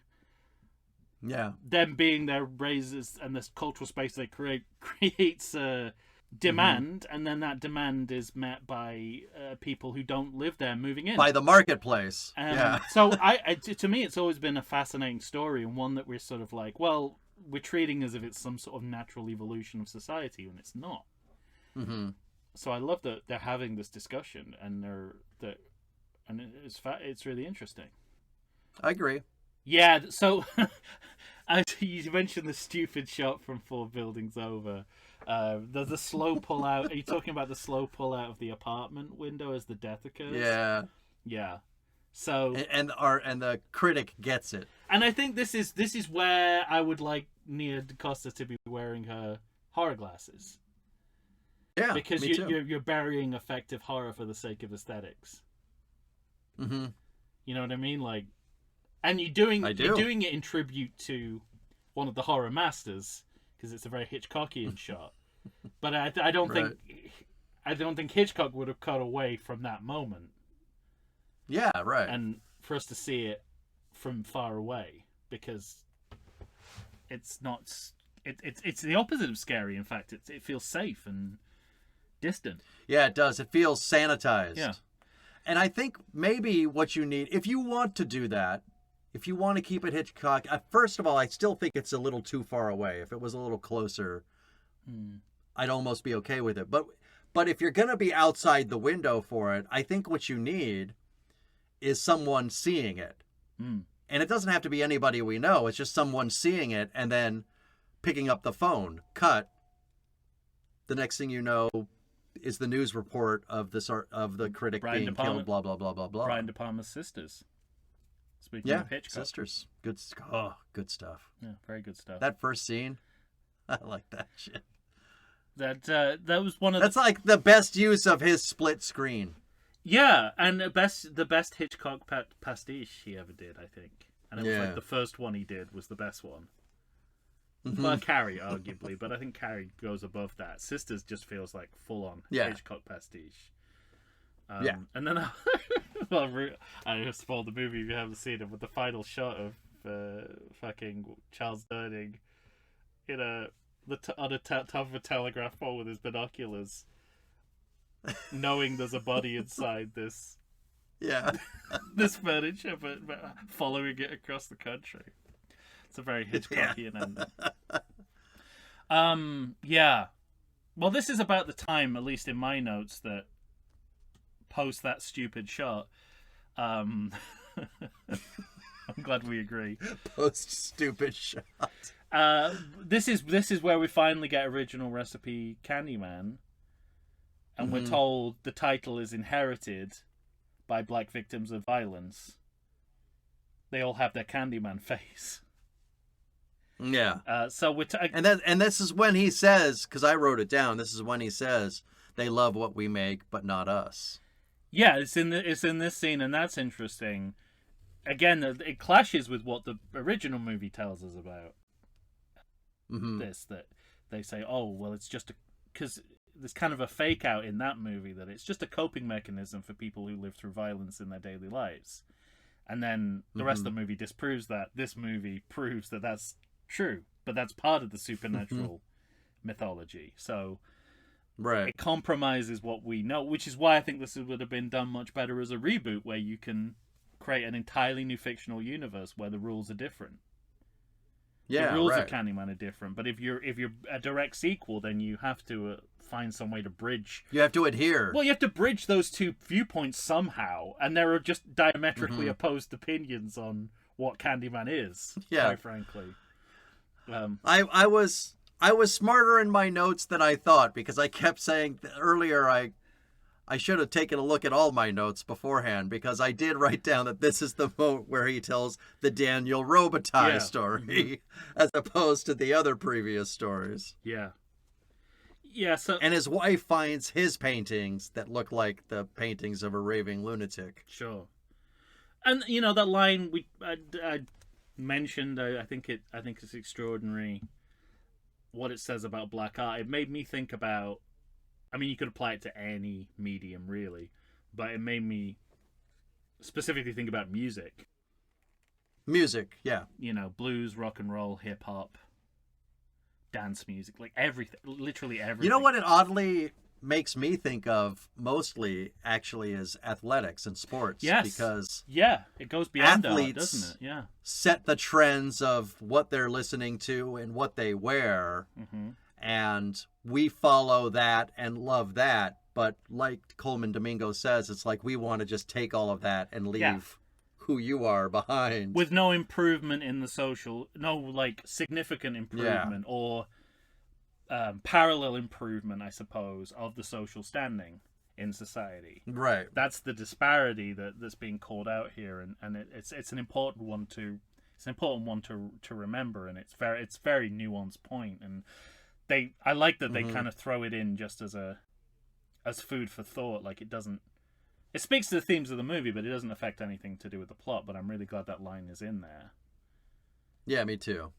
But because thematically, you know, that's the story of Daniel Robitaille, I guess, isn't it? It's that they love his paintings, they love that he's dressing up in all these fancy clothes, and that they're able they don't to love him.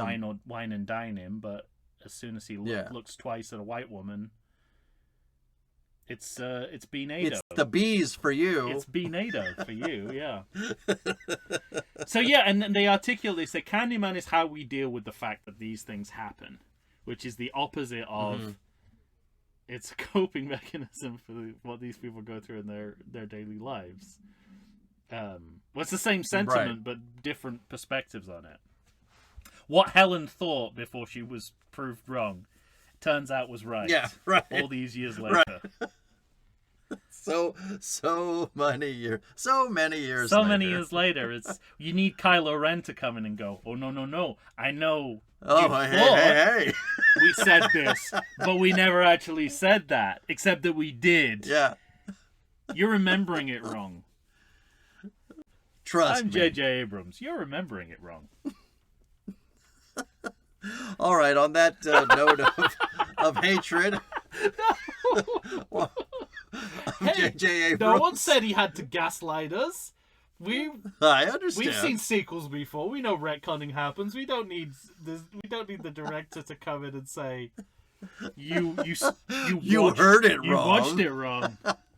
Yeah. That's your problem. It's not the retconning. It's the gaslighting. Oh, that's good stuff.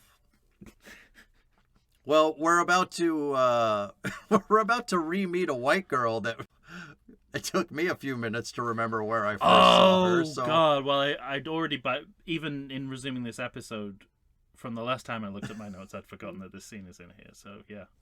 Yeah. So why don't we take a break and then we'll come back and finish up and go into another fake break, an entirely different movie. Completely. All right, we're fake breaking. We'll be right back.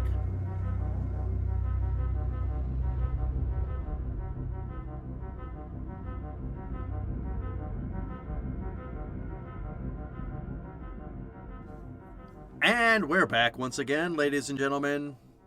Tom and I are here sussing out Candyman from 2021.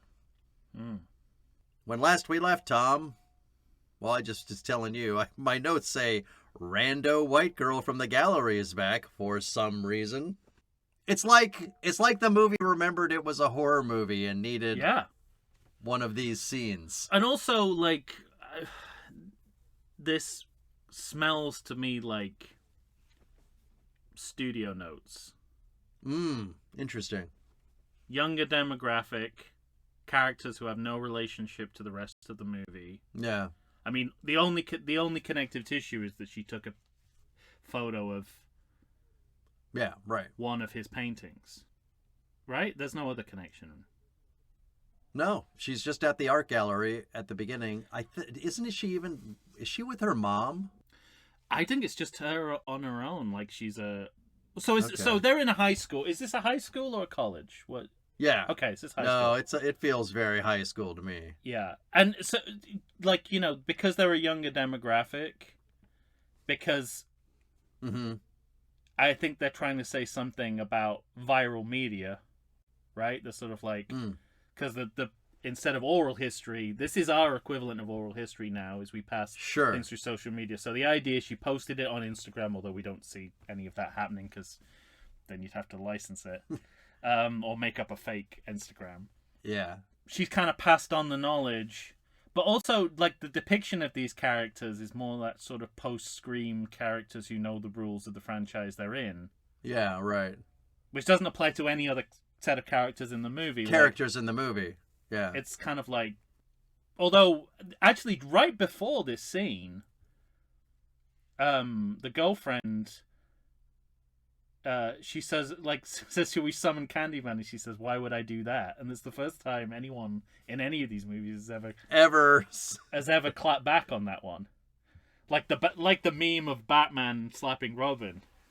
You know, it's that kind of like, say Candyman 5 times and he just slaps Robin.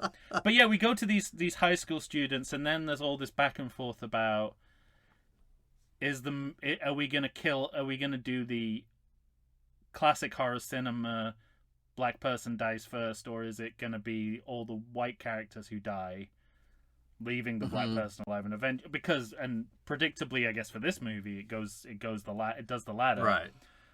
But it's a tedious back and forth to me. This... I mean, the whole set piece is redundant. I think this could have been just featured in a newspaper headline, and then like, oh my god, she was at the gallery opening.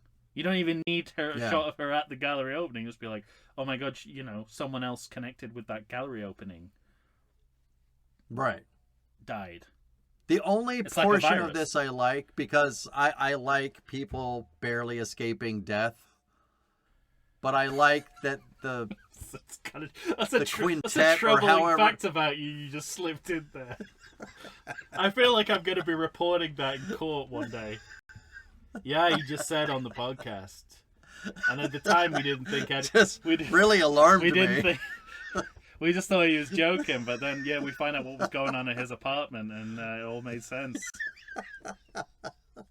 There's just thousands of people out there barely escaping. And that explains why when I'm on a Zoom with him, sometimes I see a hand coming around that closet that he bats away. Anyway, sorry. But in movies, I always like it, because the 5 women are there, and they get to 4, and one of them runs out. And part of the crux of this portion of or this scene is that the door locks. Yeah. And she got out before it was said 5 times, so she lives. And I just, when this happens in movies, I can always imagine that person for the rest of their life saying, that day I made the right decision that saved my life. I barely escaped. Yeah. Because Candyman came out of the mirror and killed my friends. Yeah. And, the visual style is still chained to mirrors. Because we see the death in her compact. Yeah. Which, to be fair, is a variation we haven't seen before. But I just think all this shit with mirrors is antithetical to what makes good cinema. We talked about this before. It's like the last thing a director wants to deal with is filming stuff via mirrors, because it's just trouble. Yeah. It causes delays. So more than anything. I guess the advantage of digital cinema is that you can just insert a mirror shot in a way that you couldn't in the practical era. Yeah. You don't have to actually have it in the room in the same way you used to. Right. Yeah, well, if you're willing to spend the money, you can just shoot all the shit you want on mirrors and not worry about your camera being seen, and then just remove it digitally. Yeah. Yeah, right. Yeah. So, yeah, it's a weird digression that I think is trying to speak to a kind of horror movie that it's not and has no reason to be. Yeah. And because the one person in the stall, she lives. But she's kind of seeing it from underneath the stall, and the bees are there. And I feel like this is the first time we're getting bees. along with Candyman Yeah. appearing Well, to kill someone in this movie, right? Yes, in this movie, the bees have created the initial sting that leads to the decaying arm. But apart from that, but now we know bees. Now I guess it's like now we know bees are part of the mythology. If you didn't already know that going in, which you probably do, you're watching Candyman in 2021. Even culturally, you might have heard that it's Tony Todd with bees on his face. Is part of it. If somebody said, "Have you ever seen Candyman?" and you say to yourself, and you hadn't seen it, you might say, "No, that's the one with the bees, right?" Like Star Trek 4, the one with the whales. Yeah. Yeah. Candyman, the one with the bees. Yeah. Well, we're at the revelation point of the movie. Yes. This is where it's time to find out what this movie's about. Did you? First of all, I got two questions for you. First of all, were you surprised the first time you saw this, and did you remember anything about this the second time? No. Did you ever think Anthony was the baby from Candyman? The first time I saw it probably went over my head. Because you hadn't recently seen the first one. Yeah. Because I think even when we're watching the movies in close succession as we are, the twist still worked on me. Like it. Mm-hmm. I didn't, because there's a little bit of a trail of breadcrumbs. He said there's the scene earlier where he is going to visit his mother, but he doesn't. But he gets distracted and forgets. Yeah, right. And she just makes her sound like any mother. She's like, she thinks I'm paying you for you to stay away from her. And I'm like, okay, so that's every mother-girlfriend relationship in the history of relationships. And it's such a non sequitur. You just thought, well, she sounds like any other mother, and they probably thought it's not worth casting someone to play this character. It's so redundant. So when it gets to this point, I had the cognitive dissonance immediately, and then I was like, because Vanessa Williams doesn't look like she's aged 30 years. That's the problem too, is that even when I watched it on this time, I didn't realize it was her until I went back and was like writing in the cast in my notes. And I said, wait, Vanessa, that's the same person. Who is she? And I had to like look it up online. Yeah, me too. And I saw her and I thought, holy shit. And then I can't believe that that's the same person. I did an age comparison. I was like, 92 to 2024. How old is our lead actor? And I was like, okay, calendar math works. Yeah. And then you You know what's funny too? Yeah. I think the scariest thing in this entire movie is when Anthony is about to say the word Candyman and she stops him with that clap. Doesn't she say something like, we don't do that here? Wave, and she's, we don't do that. Yeah. And it's so visceral the way she does it. It's like the entire history of that first movie is in that one gesture. Yeah. It's so great. She's probably just got a new Rottweiler. And she doesn't want to have to clean up its head. Yeah. Yeah, and this is the point at which you're like, okay, I'm pretty sure this is a direct sequel rather than a reboot now. Yeah, now... I also like that I wrote down in my notes, saved by Virginia Madsen as a boy? ? Yeah. And then I wrote, I totally forgot that. This is a sequel. It also made me realize that it's a direct sequel because we have not mentioned at any point the recurrence of Candyman in New Orleans or LA. Right. And we're led to believe that he's reborn through victims of black violence. So, effectively, that what happens in those movies doesn't exist. Yeah. Because this movie's telling us that he only comes back in certain historical circumstances. Others. Yeah. And not as himself in different parts of the country. Right. Yeah, it's all Chicago focused. But also another detail I like to help you kind of like figure out that she's the mother from the original that she's Anne Marie from the original. Something. Yeah. It's a really good name because I remembered Anne Marie specifically, Mm. and then that was how I started to piece it together. But also, there's a CD rack in the background of the shot, so it helps focus your mind to the early 90s. Just so I see, let's see. It's like she still has CDs. Okay, Right. so she's stuck in the 90s. She's Anne Marie from Candyman. Okay, I've got it. I'm with you. Yeah, right. That's Yeah. great. Then we see the shadow puppets reenact. I love how I'm talking about the shadow puppets as if they're real, as if they're the people actually doing it. As if they hired some shadow puppets. Yeah. And what would be normally like recap footage from the original, well, I guess they'd have to go to one of the sequels because we never visualized it before. We see the... Oh no, because this is footage. They could have used footage from the original Candyman because it's the story of her saving him from the pointless bonfire. Yeah. From the Wicker Man. But they do it in shadow puppet form, which... The pointless bonfire. I'm assuming is a choice because they have the rights to everything to do with the original movie because it's Universal, Yeah. right? Yeah. No, because it's MGM. But they're one of the logos, so it's a choice to do it through shadow puppets, not recap. Mm-hmm. Okay. Which most of the movies, I think, would show actual footage from that. Well, certainly if Stallone was directing it, he would.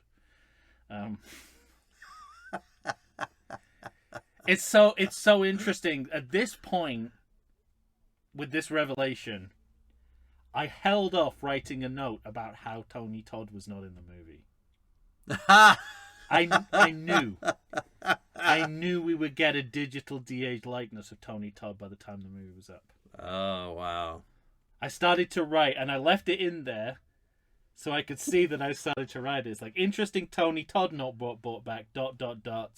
He's going to appear at some point. Yeah. And I was right. I knew I could smell it in the air. Yeah, It would have been a bolder choice not to have it. Right. We would have been going, it's revolutionary. No digital de-aged likeness. Yeah, I like your idea of keeping it Anthony, but hearing Tony Todd's voice. And it doesn't... Yeah, yeah. But it feels I mean, you would have the symmetry of just hearing both original legacy characters, just their voices. Yeah. So it's probably a better choice to begin with. But I think in their mind, you have to see Tony Todd. You just have to see him. Definitely. Well... But, I mean, we got plenty to talk about before that. Because I want to know your reaction to finding out that Coleman Domingo is a villain in all of this. Well, I thought... Because it feels like one of those things that should be, almost like a Rosemary's Baby kind of reveal of the old parents, where you should suspect them all along, because why else are they in the movie? Like, why is Coleman Domingo in this movie? Just to two scenes tell you, here's what happened many years ago. Well... Unless he has a more prominent role. But it feels like one of those things that feels classic horror, but for some reason it puts me off in this movie. I'm like, why is he doing this? Because I don't have enough background information as to what's making him do it. It doesn't work for me. I agree with all of that. I think it's also the execution of it. I think there's a... If you're going to do it, give it a sense of genuine terror, not him giving a sacrament with a lollipop. Yeah. Maybe that's it. And this is, like, modern fiction is really bad at writing, like, madmen. They miss the point entirely. They always come across as like absurd, and he's just like a nonsensical madman for this. Yeah, for this scene, and it's kind of bizarre because if you cast in Coleman Domingo, presumably you've seen his work as Victor Strand in Fear the Walking Dead, where from one episode to the next he's a hero and a villain. And if you know you're casting him as a character who is going to seem to be the hero and then turn out to be the villain, you'd think you'd lean into some of that amazing work he did, but they They make Right. it. They go from zero to caricature in like 10 seconds. Yeah, exactly. And he's doing that in like a feels... 50-minute TV episode where he can like turn on a dime and become the villain of the piece after having been a hero at the by the first commercial, by the last commercial he's the villain. Right. So this guy, like, you've cast the right guy, let him do what he does. Yeah, it's odd. Yeah. But this is where I think they fail the horror. This is where the director fails the horror test. I think the litmus test for horror is tunnels in the dark. If you can't do that, you've no business making a horror movie. It's the most antiseptic a set piece like that has ever felt to me. Right. Zero fear in these dark tunnels. I'm not saying you have to go full night vision, Silence of the Lambs, but this is low hanging fruit for a horror filmmaker. Well, also because there's that, but to me it's also one of the questions of a lack of focus, because we're changing Anthony into the Candyman, and all of a sudden it's becoming his girlfriend's story because she's the one kidnapped by Coleman Domingo and she's the one being chased. And in the last 10 minutes, it feels like this movie is saying this has been her story all along, and it hasn't been. And then Coleman Domingo's story. And it's deeply unsatisfying. Yeah, and because thematically they all have the same story, which is that it's all about tragedies of tortured artists. There's Anthony who's living it. Right. There's his girlfriend who's living through it. And then there's Coleman Domingo, who's kind of the older version of Anthony. Yeah, right. So it makes me think that they're deliberately trying to do a kind of thematically parallel multi-narrative.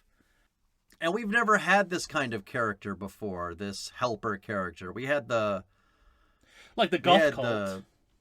The goth cult, but Candyman wasn't on their side. He didn't want their help. He killed all of them. Plus the gang. This is an actual the Candy Gang aid. Yeah.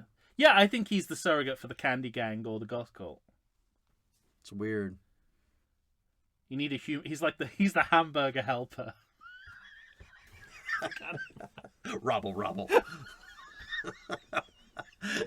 His performance in the last part of this movie is almost Robble level. Yeah, well, they give him they give him a lollipop and do a religious sacrament. I mean, what do you expect him to do? Yeah. And he can do so much more. This guy's played fucking Richard III recently on the stage. And you're giving him a lollipop and telling him to do a sacrament. Like he's in a fucking Hanna-Barbera cartoon. Yeah. And it's funny, too, because, throughout this movie, Anthony keeps seeing people and then they're murdered 2 minutes later. Yep. But he's never a suspect. That something that happens in all of the Candyman movies doesn't happen to him. Interesting, yeah. He's never having to talk to the cops. And then suddenly, his girlfriend is being arrested as though she is the one that has committed a crime. I don't know. There's just a total lack of focus. Yeah.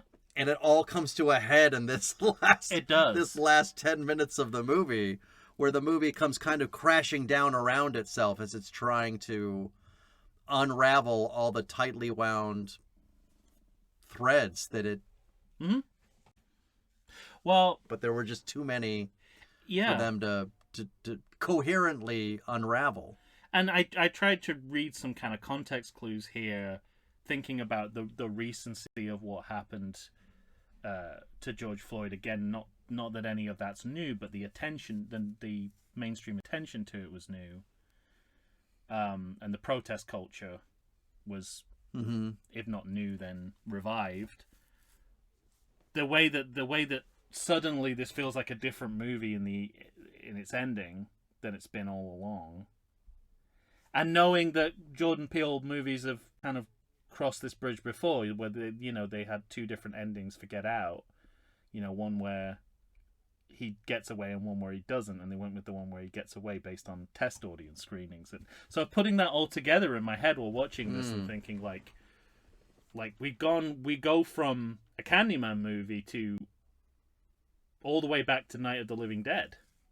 like a modern day Night of the Living Dead, where all this horror is happening, and these racist cops are assuming that these African Americans are all part of it, and that their brutality is killing the people in the community, and they're trying to wiggle out of it, and we call upon Candyman as a vigilante to deal with these fuckers. Right. So all of that is kind of like, it's a noble ending, but is it the right ending? Yeah, exactly. Yeah. Like, it's that same question about, when Spike Lee was doing Malcolm X, and, he put the footage of the Rodney King beating at the beginning of it. Mm-hmm. And it's sort of like, you could argue it from both points. You'd be like, this has nothing to do with the movie, with the story you're telling. Or you say, oh no, this has everything to do with the story you're telling. Everything, right. And it's the same here. You're sort of like, because this happened while you were making the movie, should it be part of your movie? Mm-hmm. And why are you putting it in there? Are you putting it in there because you're angry about this and you want to make a statement about it, or you think it's the best way to end your movie? Right. Are those two things at odds? Maybe a little bit. Are the questions I was asking myself. It vindicates what we're saying. For me... Yeah, go on. Well, for me, it did just seem muddled. Yeah. And it seemed like I didn't know about the test audience thing, but that makes complete and total sense. Oh, not for this movie. For Get Out, not this movie. I don't know about. Oh, okay. Yeah, no, I'm talking. I thought you were saying no for this movie. For Get Out. They had two different endings for Get Out, and people just, it was too depressing that he gets killed. He didn't make it, and so they were like, well, let's have his friend come and rescue him. Okay. And everyone loved that, and Lil Ray Howery says to this day, is sort of like, people say I'm a hero in that role. Like, I just picked him up. I just picked the dude up. I just gave him a ride. That's all I did. But for some reason, I'm a hero in the black community. He escaped on his own. Because it was either going to be like someone from that community when he gets stopped in the headlights. It was either going to be someone from that community, or it was going to be a fake and turn out to be his friend. So, well, it's funny because now, since we've, I don't know, no, so you won't be on the regular feed. You won't be hearing our pitches yet. You'll hear this before, but once you hear our pitches, you'll understand. The thing I started becoming more interested in was how close to my pitch this ends up being about asking for help. As I said you would. But no, I mean, not ridiculously so. Also, I don't know, like it's again, like I'm thinking back to Night of the Living Dead. Why does that ending work so well? It's because it's actually like, it doesn't, it's kind of organic, it's kind of organic to the movie you've seen. It just feels like a stopgap kind of point. Right, that's a good point, because this doesn't feel like an ending to the movie we watched. No, not at all. Yeah. Plus 1992 Candyman blew its ending as well, so that's two blown endings. Mm-hmm. And, in terms of, it vindicates what we've been saying all along about, Candyman's a hero. Like, he Right. You need, in this context, you call Candyman on the cops.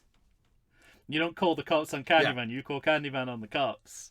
So I do, and again, that definitely seems to be a moment, like a of the moment reaction to the anger that George Floyd's murder generated. So he's restored to the status of black hero that he certainly was in our minds, and probably to a lot of the African American community, he their preferred slasher. Sure. So depressingly, we have to think about this all over again, but we're coming out of the first Trump administration, which I have to call it now. Yeah. Going back into the other one. So that temporary moment of optimism is not there. Like, And I think that affects the tone of the ending as well. Like, this cycle is just going to keep continuing. Trump's probably going to get reelected. If not now, then 4 years from now. So we need a Candyman to right the wrongs. Right, to take care of business. Because the law isn't going to help us. You know, the highest government in the land backs these cops. Right. Yeah. To the hilt. So completely and totally. Ugh. Depressing thought. Even more depressing, the de-aged digital likeness of Tony Todd. So that is depressing, but hearing his voice, and at least the de-aged face is obscured by bees, I guess. But hearing his voice, I kept thinking my last 10 seconds of this movie was, oh, this is what I wanted all along. Really? Just give me Tony Todd back, not de-aged. Okay. Yeah, you don't. I think it's a Vanessa Williams situation, isn't it? Couldn't put a wig on him, and he would look like he would in '92. Yeah. Absolutely. Also, could they not get him and had to use the footage? Is that? I don't know, but I'm thinking of this just now. You know, in every other Candyman movie, it's come with me, and you'll see. Come with me. Let me see. Like, I'll kill you, and we'll live together in immortality. Right. But what if it in this movie is come with me and become Candyman? Yeah, I think that's what it is. That should have been this movie the whole time. Mm-hmm. Anthony resisting what was clearly his destiny. Yeah. And Candyman kind of, Tony Todd constantly trying to bring him in. That's a way more better story. Way more. I think that's the story they're trying to tell, haphazardly and inelegantly. Yeah, but they have I guess I was going to say they have that other Candyman guy, but that's the point of this particular story is that other people are Candyman. Well, he's just one in a long line, and they mention real life historical injustice, racial injustices, and say those people are Candyman. I'm not quite sure whether those people and their families would appreciate them being written off as Candymen, but they speak to actual historical traumas. Right. As they're and they're speaking to contemporary social trauma of George Floyd and police brutality in this scene. Mm-hmm. And it's as direct cinema. That's not what direct cinema is. Direct cinema is something else. But you know what I mean? Like as cinema that cinema that reflect, because again it goes back to that Malcolm X question of like stuff like, why wouldn't I put the Rodney King footage in there? I'm releasing the movie in 92 or I'm releasing it now. I'm speaking to this audience. I'm telling them everything you're about to see is reflected in what you've just seen on your TV news screens. Yeah. So there is that moment where I sort of think like, yeah, put it in, throw it in now. There's no reason not to. But I just wish there was a build to it. Yeah. I think what you're saying about getting muddled and distracted by other people's stories. Yeah. Is the problem. And if you're gonna make it if you're gonna do the twist where you're like, it was the baby from the original all along, you don't need other story arcs in there then. True. Yeah. Right. It's enough. Interesting. Anyway, I was thinking about the lineage of the de-aged digital likeness. I can't think of anything before. Maybe you can help me out here. Tron Legacy. So that's 12, I think. Yeah. 2012. So that's 12 years of this bullshit. 12 years. Almost 13. And some of the biggest movies that have been released. So Indiana Jones, Star Wars. Yeah, right. Halloween Kills. The Irishman is basically based around the principle of that. Mm-hmm. So like it's a plague. It's you can't. It's a lot of nonsense. You can't do franchise cinema without it, seemingly. Oh, Ghostbusters Afterlife. Yeah. At least he's dead. Well, and now can't you object. even have you have it as a point of storytelling, like the movie here, the Robert Zemeckis. Oh, is that what that's a? Oh wow. Yeah, it's Tom Hanks and Robin Wright, and it's Just when like them from 19 to 80 or something like that. It's really funny. I was Not years, age, from 19 to about 80, 85. I read an interview where it said, "Oh, you know, we all just wanted to. We had such a good time working on Forrest Gump. We all just wanted to get together and make another movie." And I'm like, to the person, you know, to the person outside of that, it's like, so you've created an idea of filmmaking, and you decided that's not enough. We can go lower.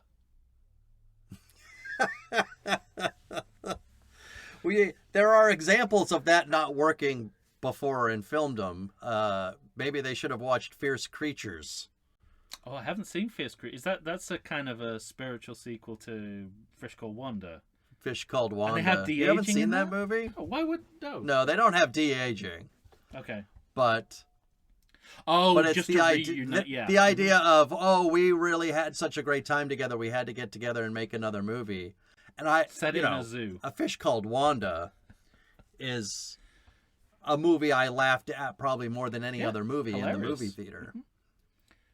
And so I went into Fierce Creatures about as excited as I could ever have been to go into a movie, and just saw a big fat turd of a movie. Wow. And it's just, it's amazing. You could have all the same people, talented. John Cleese is still writing it, and it's just this big fat piece of shit. Wow. Of a movie. It's remarkable. Yeah. Yeah. So that was that was a happy note. Well, yeah, I just check. want to, it's sort of like in my head, it's like this is something that's infected movies in the past couple of years. No, it's been going on for. No, it's been around. Yeah, you're right. Like the kind of Trump administration, it takes a long time to go away, to actually kind of rake it out of your system. Yeah, it's so depressing that they're gonna make another one of those Tron movies too. And is it a TV series, or is that as well as? No, I think it's another film. Yeah. It's interesting that's the one that starts it all, because I don't think anyone goes around saying, let's learn the lessons of Tron Legacy. Right. And yet...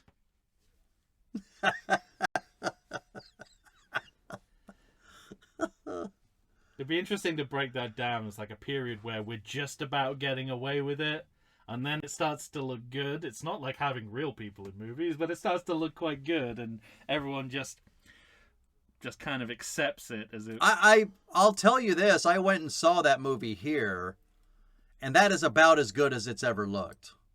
Okay. Because now they're not just using digital effects; they're using AI to do it. Oh. And they do it in real time. Worse. They're doing it in real time, actually. So Robert Zemeckis is watching his two actors who are, I think, in their 60s. And then he's watching them as 19-year-olds on the screen. I just had it.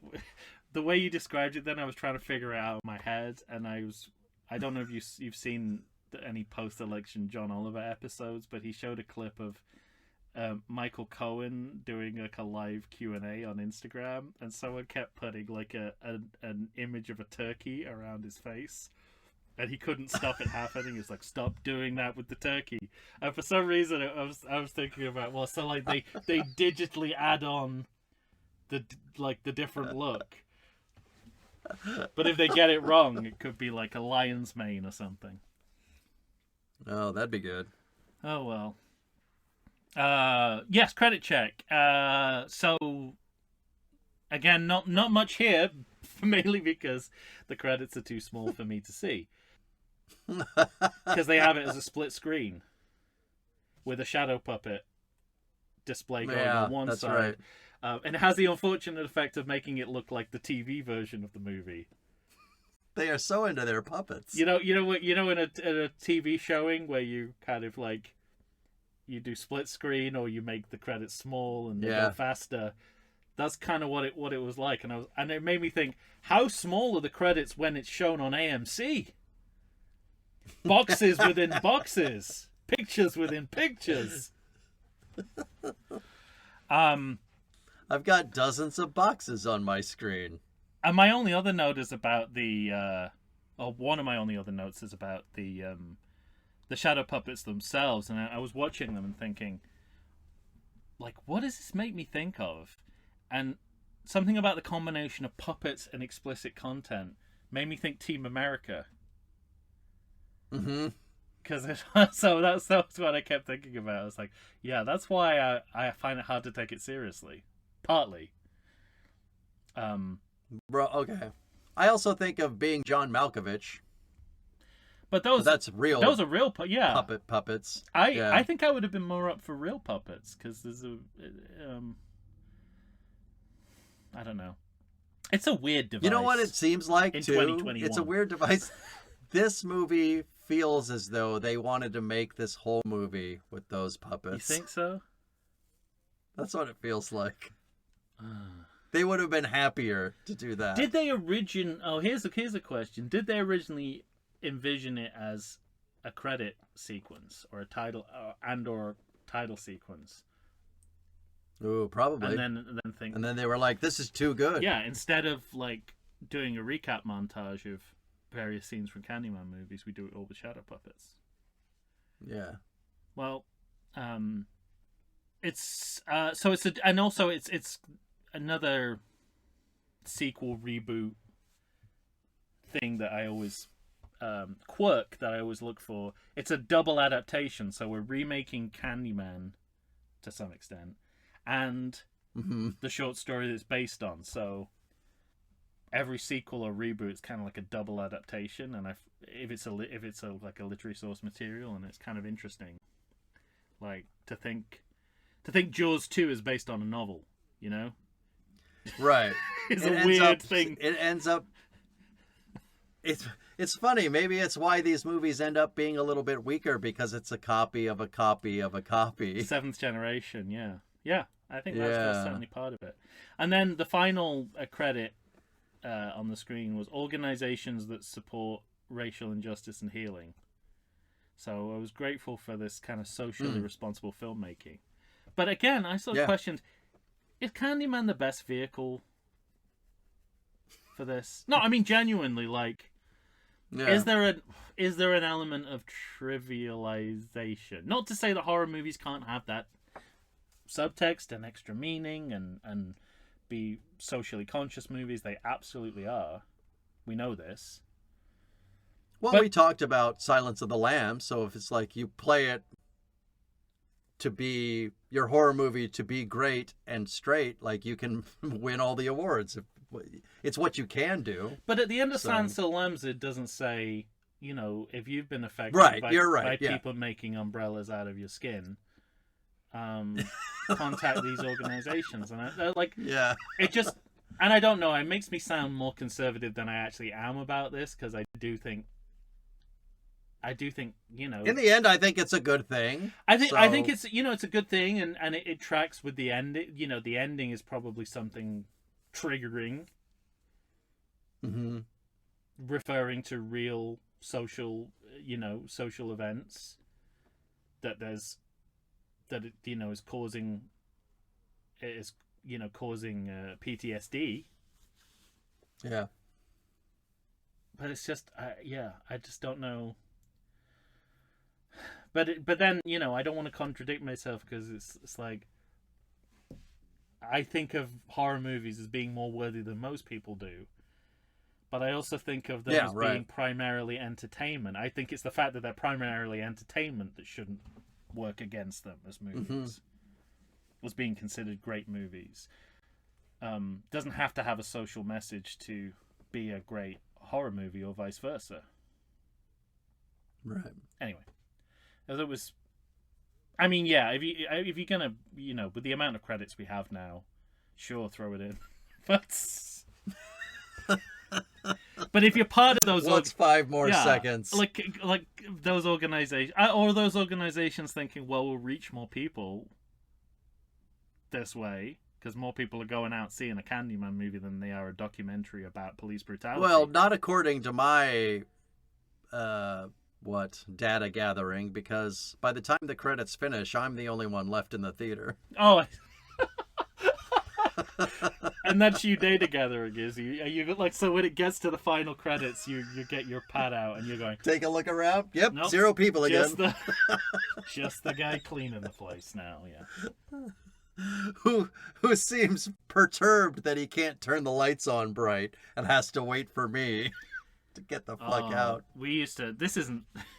This is neither the time or place for this discussion, but oh, so let's have it. Let's have it. When you know the movie On Dangerous Ground? No, it's not about that. Which one was it? On Deadly Ground or On Dangerous Ground? Deadly or Dangerous? Deadly, I think it was Deadly. I think it's Deadly. Got it wrong again. No, like a film. I remember the first time when I was doing my film degree, we like the first day of the year we watched a movie. I think it was like an Abbas Kiarostami movie, Close Up, I think it was. And we all left as soon as the movie was over, before as the credits were rolling. And then the next day we got a dressing down by Victor Perkins, noted British film theorician, who said, why did you leave? The movie's not over. Yeah, he said that's the way I look at it. He said the projectionist, is at fault too, threw him under the bus and said, by turning the lights on. But why did you leave? Whatever the director's saying is still going on. They still have more to say. They've chosen to end this movie, even if it's the piece of music that ends the movie. You should still be paying attention to it. So, and obviously, I may have learned that lesson too well, given my recent credit checks. But I always think about it. I always think about that, and I'm not going to subject other people to it if I'm with other people who don't want to do that. But if it's just me, and I don't have to rush out, I'm going to sit through it all. Oh no! I always turn and say, "Just so you know, I stayed to the end of the credits. You don't have to. I'll meet you in the lobby." I thought you were going to say, by the way, the conditions of coming to see this movie is you're staying until the end of the credits. I mean, you're effectively saying that because they have to wait for you outside anyway.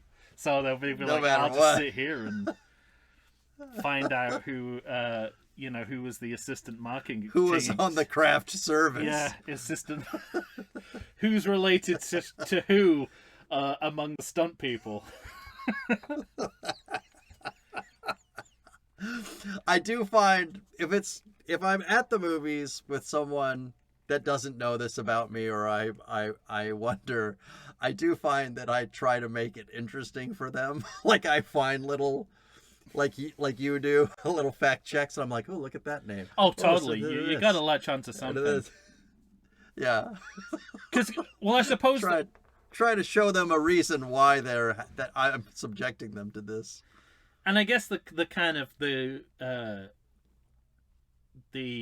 exception to that rule is if people think there's going to be a mid or post credit sequence, which you can find out about ahead of time on most occasions if it's going to be there. I'm astonished when anybody starts getting up out of a Marvel movie immediately. I think, what do you? Well, it means they've seen the last few Marvel movies where those scenes don't mean shit, and probably not even going to be the same actors doing it. And if it does come to anything, one's coming.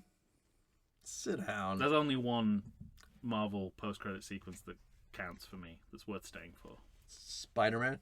Yeah, of course it is. You knew instantly. The greatest post-credits. Because all pointing at each other. You're being rude for pointing at me. No. Who's pointing at who? Spider-Man. All right, we have some business. Oh, do we? Well, do you want to declare this a good or bad movie first and then rank? Oh, God, yeah, I totally forgot we had to do that. Yes, I wouldn't have gone into that digression if I'd remembered we had to do that as well. Usually I'm the one that forgets. Yeah, well, you certainly... What an interesting turn of events. You're certainly getting your money's worth before we retrospectively put this out for free. I'll say. Okay. 2.5 hours so far. But this is a good question, because I don't know what you're going to say, and I don't know if I know exactly what I'm going to say. I would say I think it's barely a good movie. But it's nowhere near as good as it should be. Yeah. And again, it just completely underperforms as a horror movie, which I take personally as a fan of the genre. Yeah. But there's enough, again, like Farewell to the Flesh, there's enough in the content that interests and stimulates me to call it a good movie. Barely though. I found this movie more interesting as I talked about it with you. Okay. But the first time I saw it, I said to myself, that's not a good movie. Yeah, I remember that, because we'd already started the podcast when this movie came out, and I remember you saying that despite glowing reviews, you were like, that's not good. Yeah. And I thought, in the next few years, I hadn't seen it, of course, until we watched it. And I thought it was one of those movies where I thought something went wrong. I was in a bad mood. Something that day just didn't sit right. What I thought about Prometheus. Yeah. Until it was reconfirmed. I wasn't hard enough on it the first time. Yeah. And then I watched it again and thought, no, I was right. Yeah. Okay. This is not a good movie. I appreciate you sticking to your guns, and really, it is. I think barely a good movie. I think I like some of the conversations they have in the movie. I think there are touches here and there that interest me stylistically, but I think you're closer to the truth. And those conversations are interesting, but they also always feel outside of the core of the story to me. They're peripheral. In a way that bothers me. You're right. So, what's my justification for saying this is a good movie? Is this because I don't want to seem like a racist? It might be. No, seriously. I'm like, I don't want to feel like I'm saying. Yes, but by implication, you're saying I don't have that problem. Wow.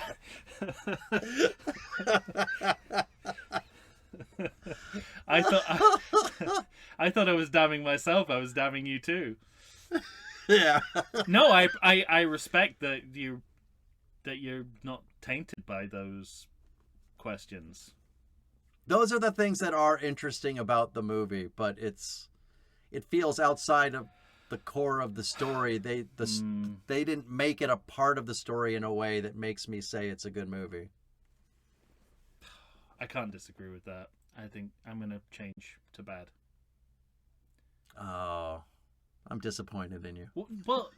But happy for myself that I was able to have such a cogent argument. But what am I saying is good about this movie? Some of the conversations they're having. I don't like the direction. I don't like it as a horror movie. I don't think it's a well-told story. Not even sure what the story is. It's exactly the reason why I don't like modern franchise cinema. Modern cinema? I think it's bad. But I was saying good out of respect to trying to do the right thing. To bring Spike Lee. No, I think I was. I got to be honest with myself and saying, like, because what is stacked against that? Having those difficult conversations that you need to have in a mainstream movie versus failing on literally every other aspect of making a mainstream movie. Yeah, okay, right. It's a bad movie. All right. Did we already talk about the original? Did we both called it a good movie? Or we would. Stunning movie, yeah. It's a great movie, I think. Yeah. Rank wise, would you still put? I guess the only question is, would you still put Day of the Dead at the bottom? Because I think we both like Farewell to the Flesh more than this. Yeah, I do. And we both like. Oh, do you like Farewell to the Flesh more than original Recipe Candyman? No. Okay. No. Original's at the top. Original for me, top, for sure. Farewell to the Flesh. Then what do you do with the bottom two? How much do you dislike this movie? That's going to come out in what you where you place it against Day of the Dead. I do feel like I want to punish this movie more because I expected more from it. Oh, I like that. That's a good rationale. But I also think it's a better made movie than Day of the Dead. So, better lenses. So, Sure. yeah, exactly. At the very least, right? This movie has better lenses. Yeah, I think. One fact since I've come down pretty hard on harder than I thought I was going to, I will say that I do like the way that they digitally simulate the look of the 1970s aesthetic. Yeah, me too. I like Most that. digital movies can't recapture that, but this movie did. Yeah, like the laundromat, and the both in the 77 and the kind of modern day version of the building. mm-hmm. The way that they adjusted the light and the plus all around the acting is better in this movie. Yeah. So I'm gonna give this movie the edge. Yeah, I agree. I want to punish it, but I think that would be Day of the Dead has a better gallery owner. That's it. Yeah. Exactly. But I like what you said about I expected more from it. Yeah. It shouldn't even be close. And that's entirely on you, Candyman 2021. Agreed. Yeah. You made this a competition. But it didn't need to be. It's your fault. It's you, not me. Yeah. All right. Well, that's it. Really? No other segment I've completely forgotten that we normally do on this show? No. I don't think so. Oh, we're good. But that puts Candyman in the books until another Candyman movie comes out, Well, it was successful enough The to Omen. generate that. like the first Omen. But there's... like the first Omen. Yeah. Well, now Tony Todd's dead. Does that affect... Which way does that send us? Does that make it more likely there'll be another Candyman or less likely? It could go either way, right? Because now you don't have to consult him when you shit on his memory. But yeah. Also, you can't do anything with him besides... Because they usually like to have the original actor involved, even when they do digital... Mind you, I didn't stop them with Loomis, did it? No. Several times it didn't stop them with Loomis.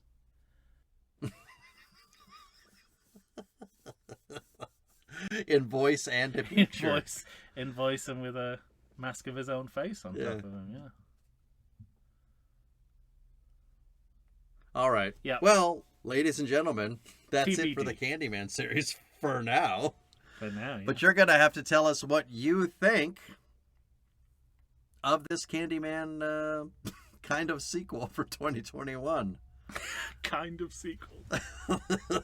Yeah. So by all means, find us on Facebook, find us on Instagram. Don't, as always, find us on X. But start a thread. Or you can find us, send us an email to everythingsequel@gmail.com. And of course, because you are our Patreon listeners, you can write right on the Patreon page. Mm-hmm. We expect to hear from you, Heather Pedersen. You always have something clever to say. I was going to say is to tell us what we were inaccurate about here. Quite a lot. She's really upset. She was really upset. I couldn't remember that I forgot or didn't mention. I don't remember what it was, but the Ricky Tikki Tavi was Rudyard Kipling story. Oh, you go. What kind of a white man are you? I know. All I know is I like to watch it on rainy day schedule when I was in the 5th grade. Next thing I know, I got abused. What's the matter with you? No, we love it. It is a Kipling story. I do remember that. Keep us honest. Always. Yes, we need it. On there was a recent YouTube comment that said very nicely about one of our episodes. I think it was Freddy vs. Jason. It said, "I'm sorry, guys, the setup was just too long. I couldn't." And I was just like, I feel you. On the other hand, that's our unique selling point. So what do we do? We're not gonna not do a long setup just because some guy on YouTube doesn't like it. But I guess there's probably quite a lot of people who don't like us rambling on before we talk about the movie. Yeah, there are other podcasts. I mean, it's movie adjacent, right? We're not like doing that podcast thing of going, "Oh, what have you been up to this week?" or that kind of thing. I hate that. Yeah, no. I despise that. But there are other movie podcasts that talk about movies for 4.5 to 5 hours, but only talk about the movie for 20 minutes. We talk about the movies. We do. Mostly. Or movies. Or other movies. Or other movies like The Fugitive. Early 90s Steven Seagal and or Andrew Davis movies, yes. All right. Another digression. That's it for Tom Stewart of Lonesome Whistle Productions. As I'm boasting that we just talk about movies. I'm Michael Shantz of the How Dare You Awards. It's a trap of my own making.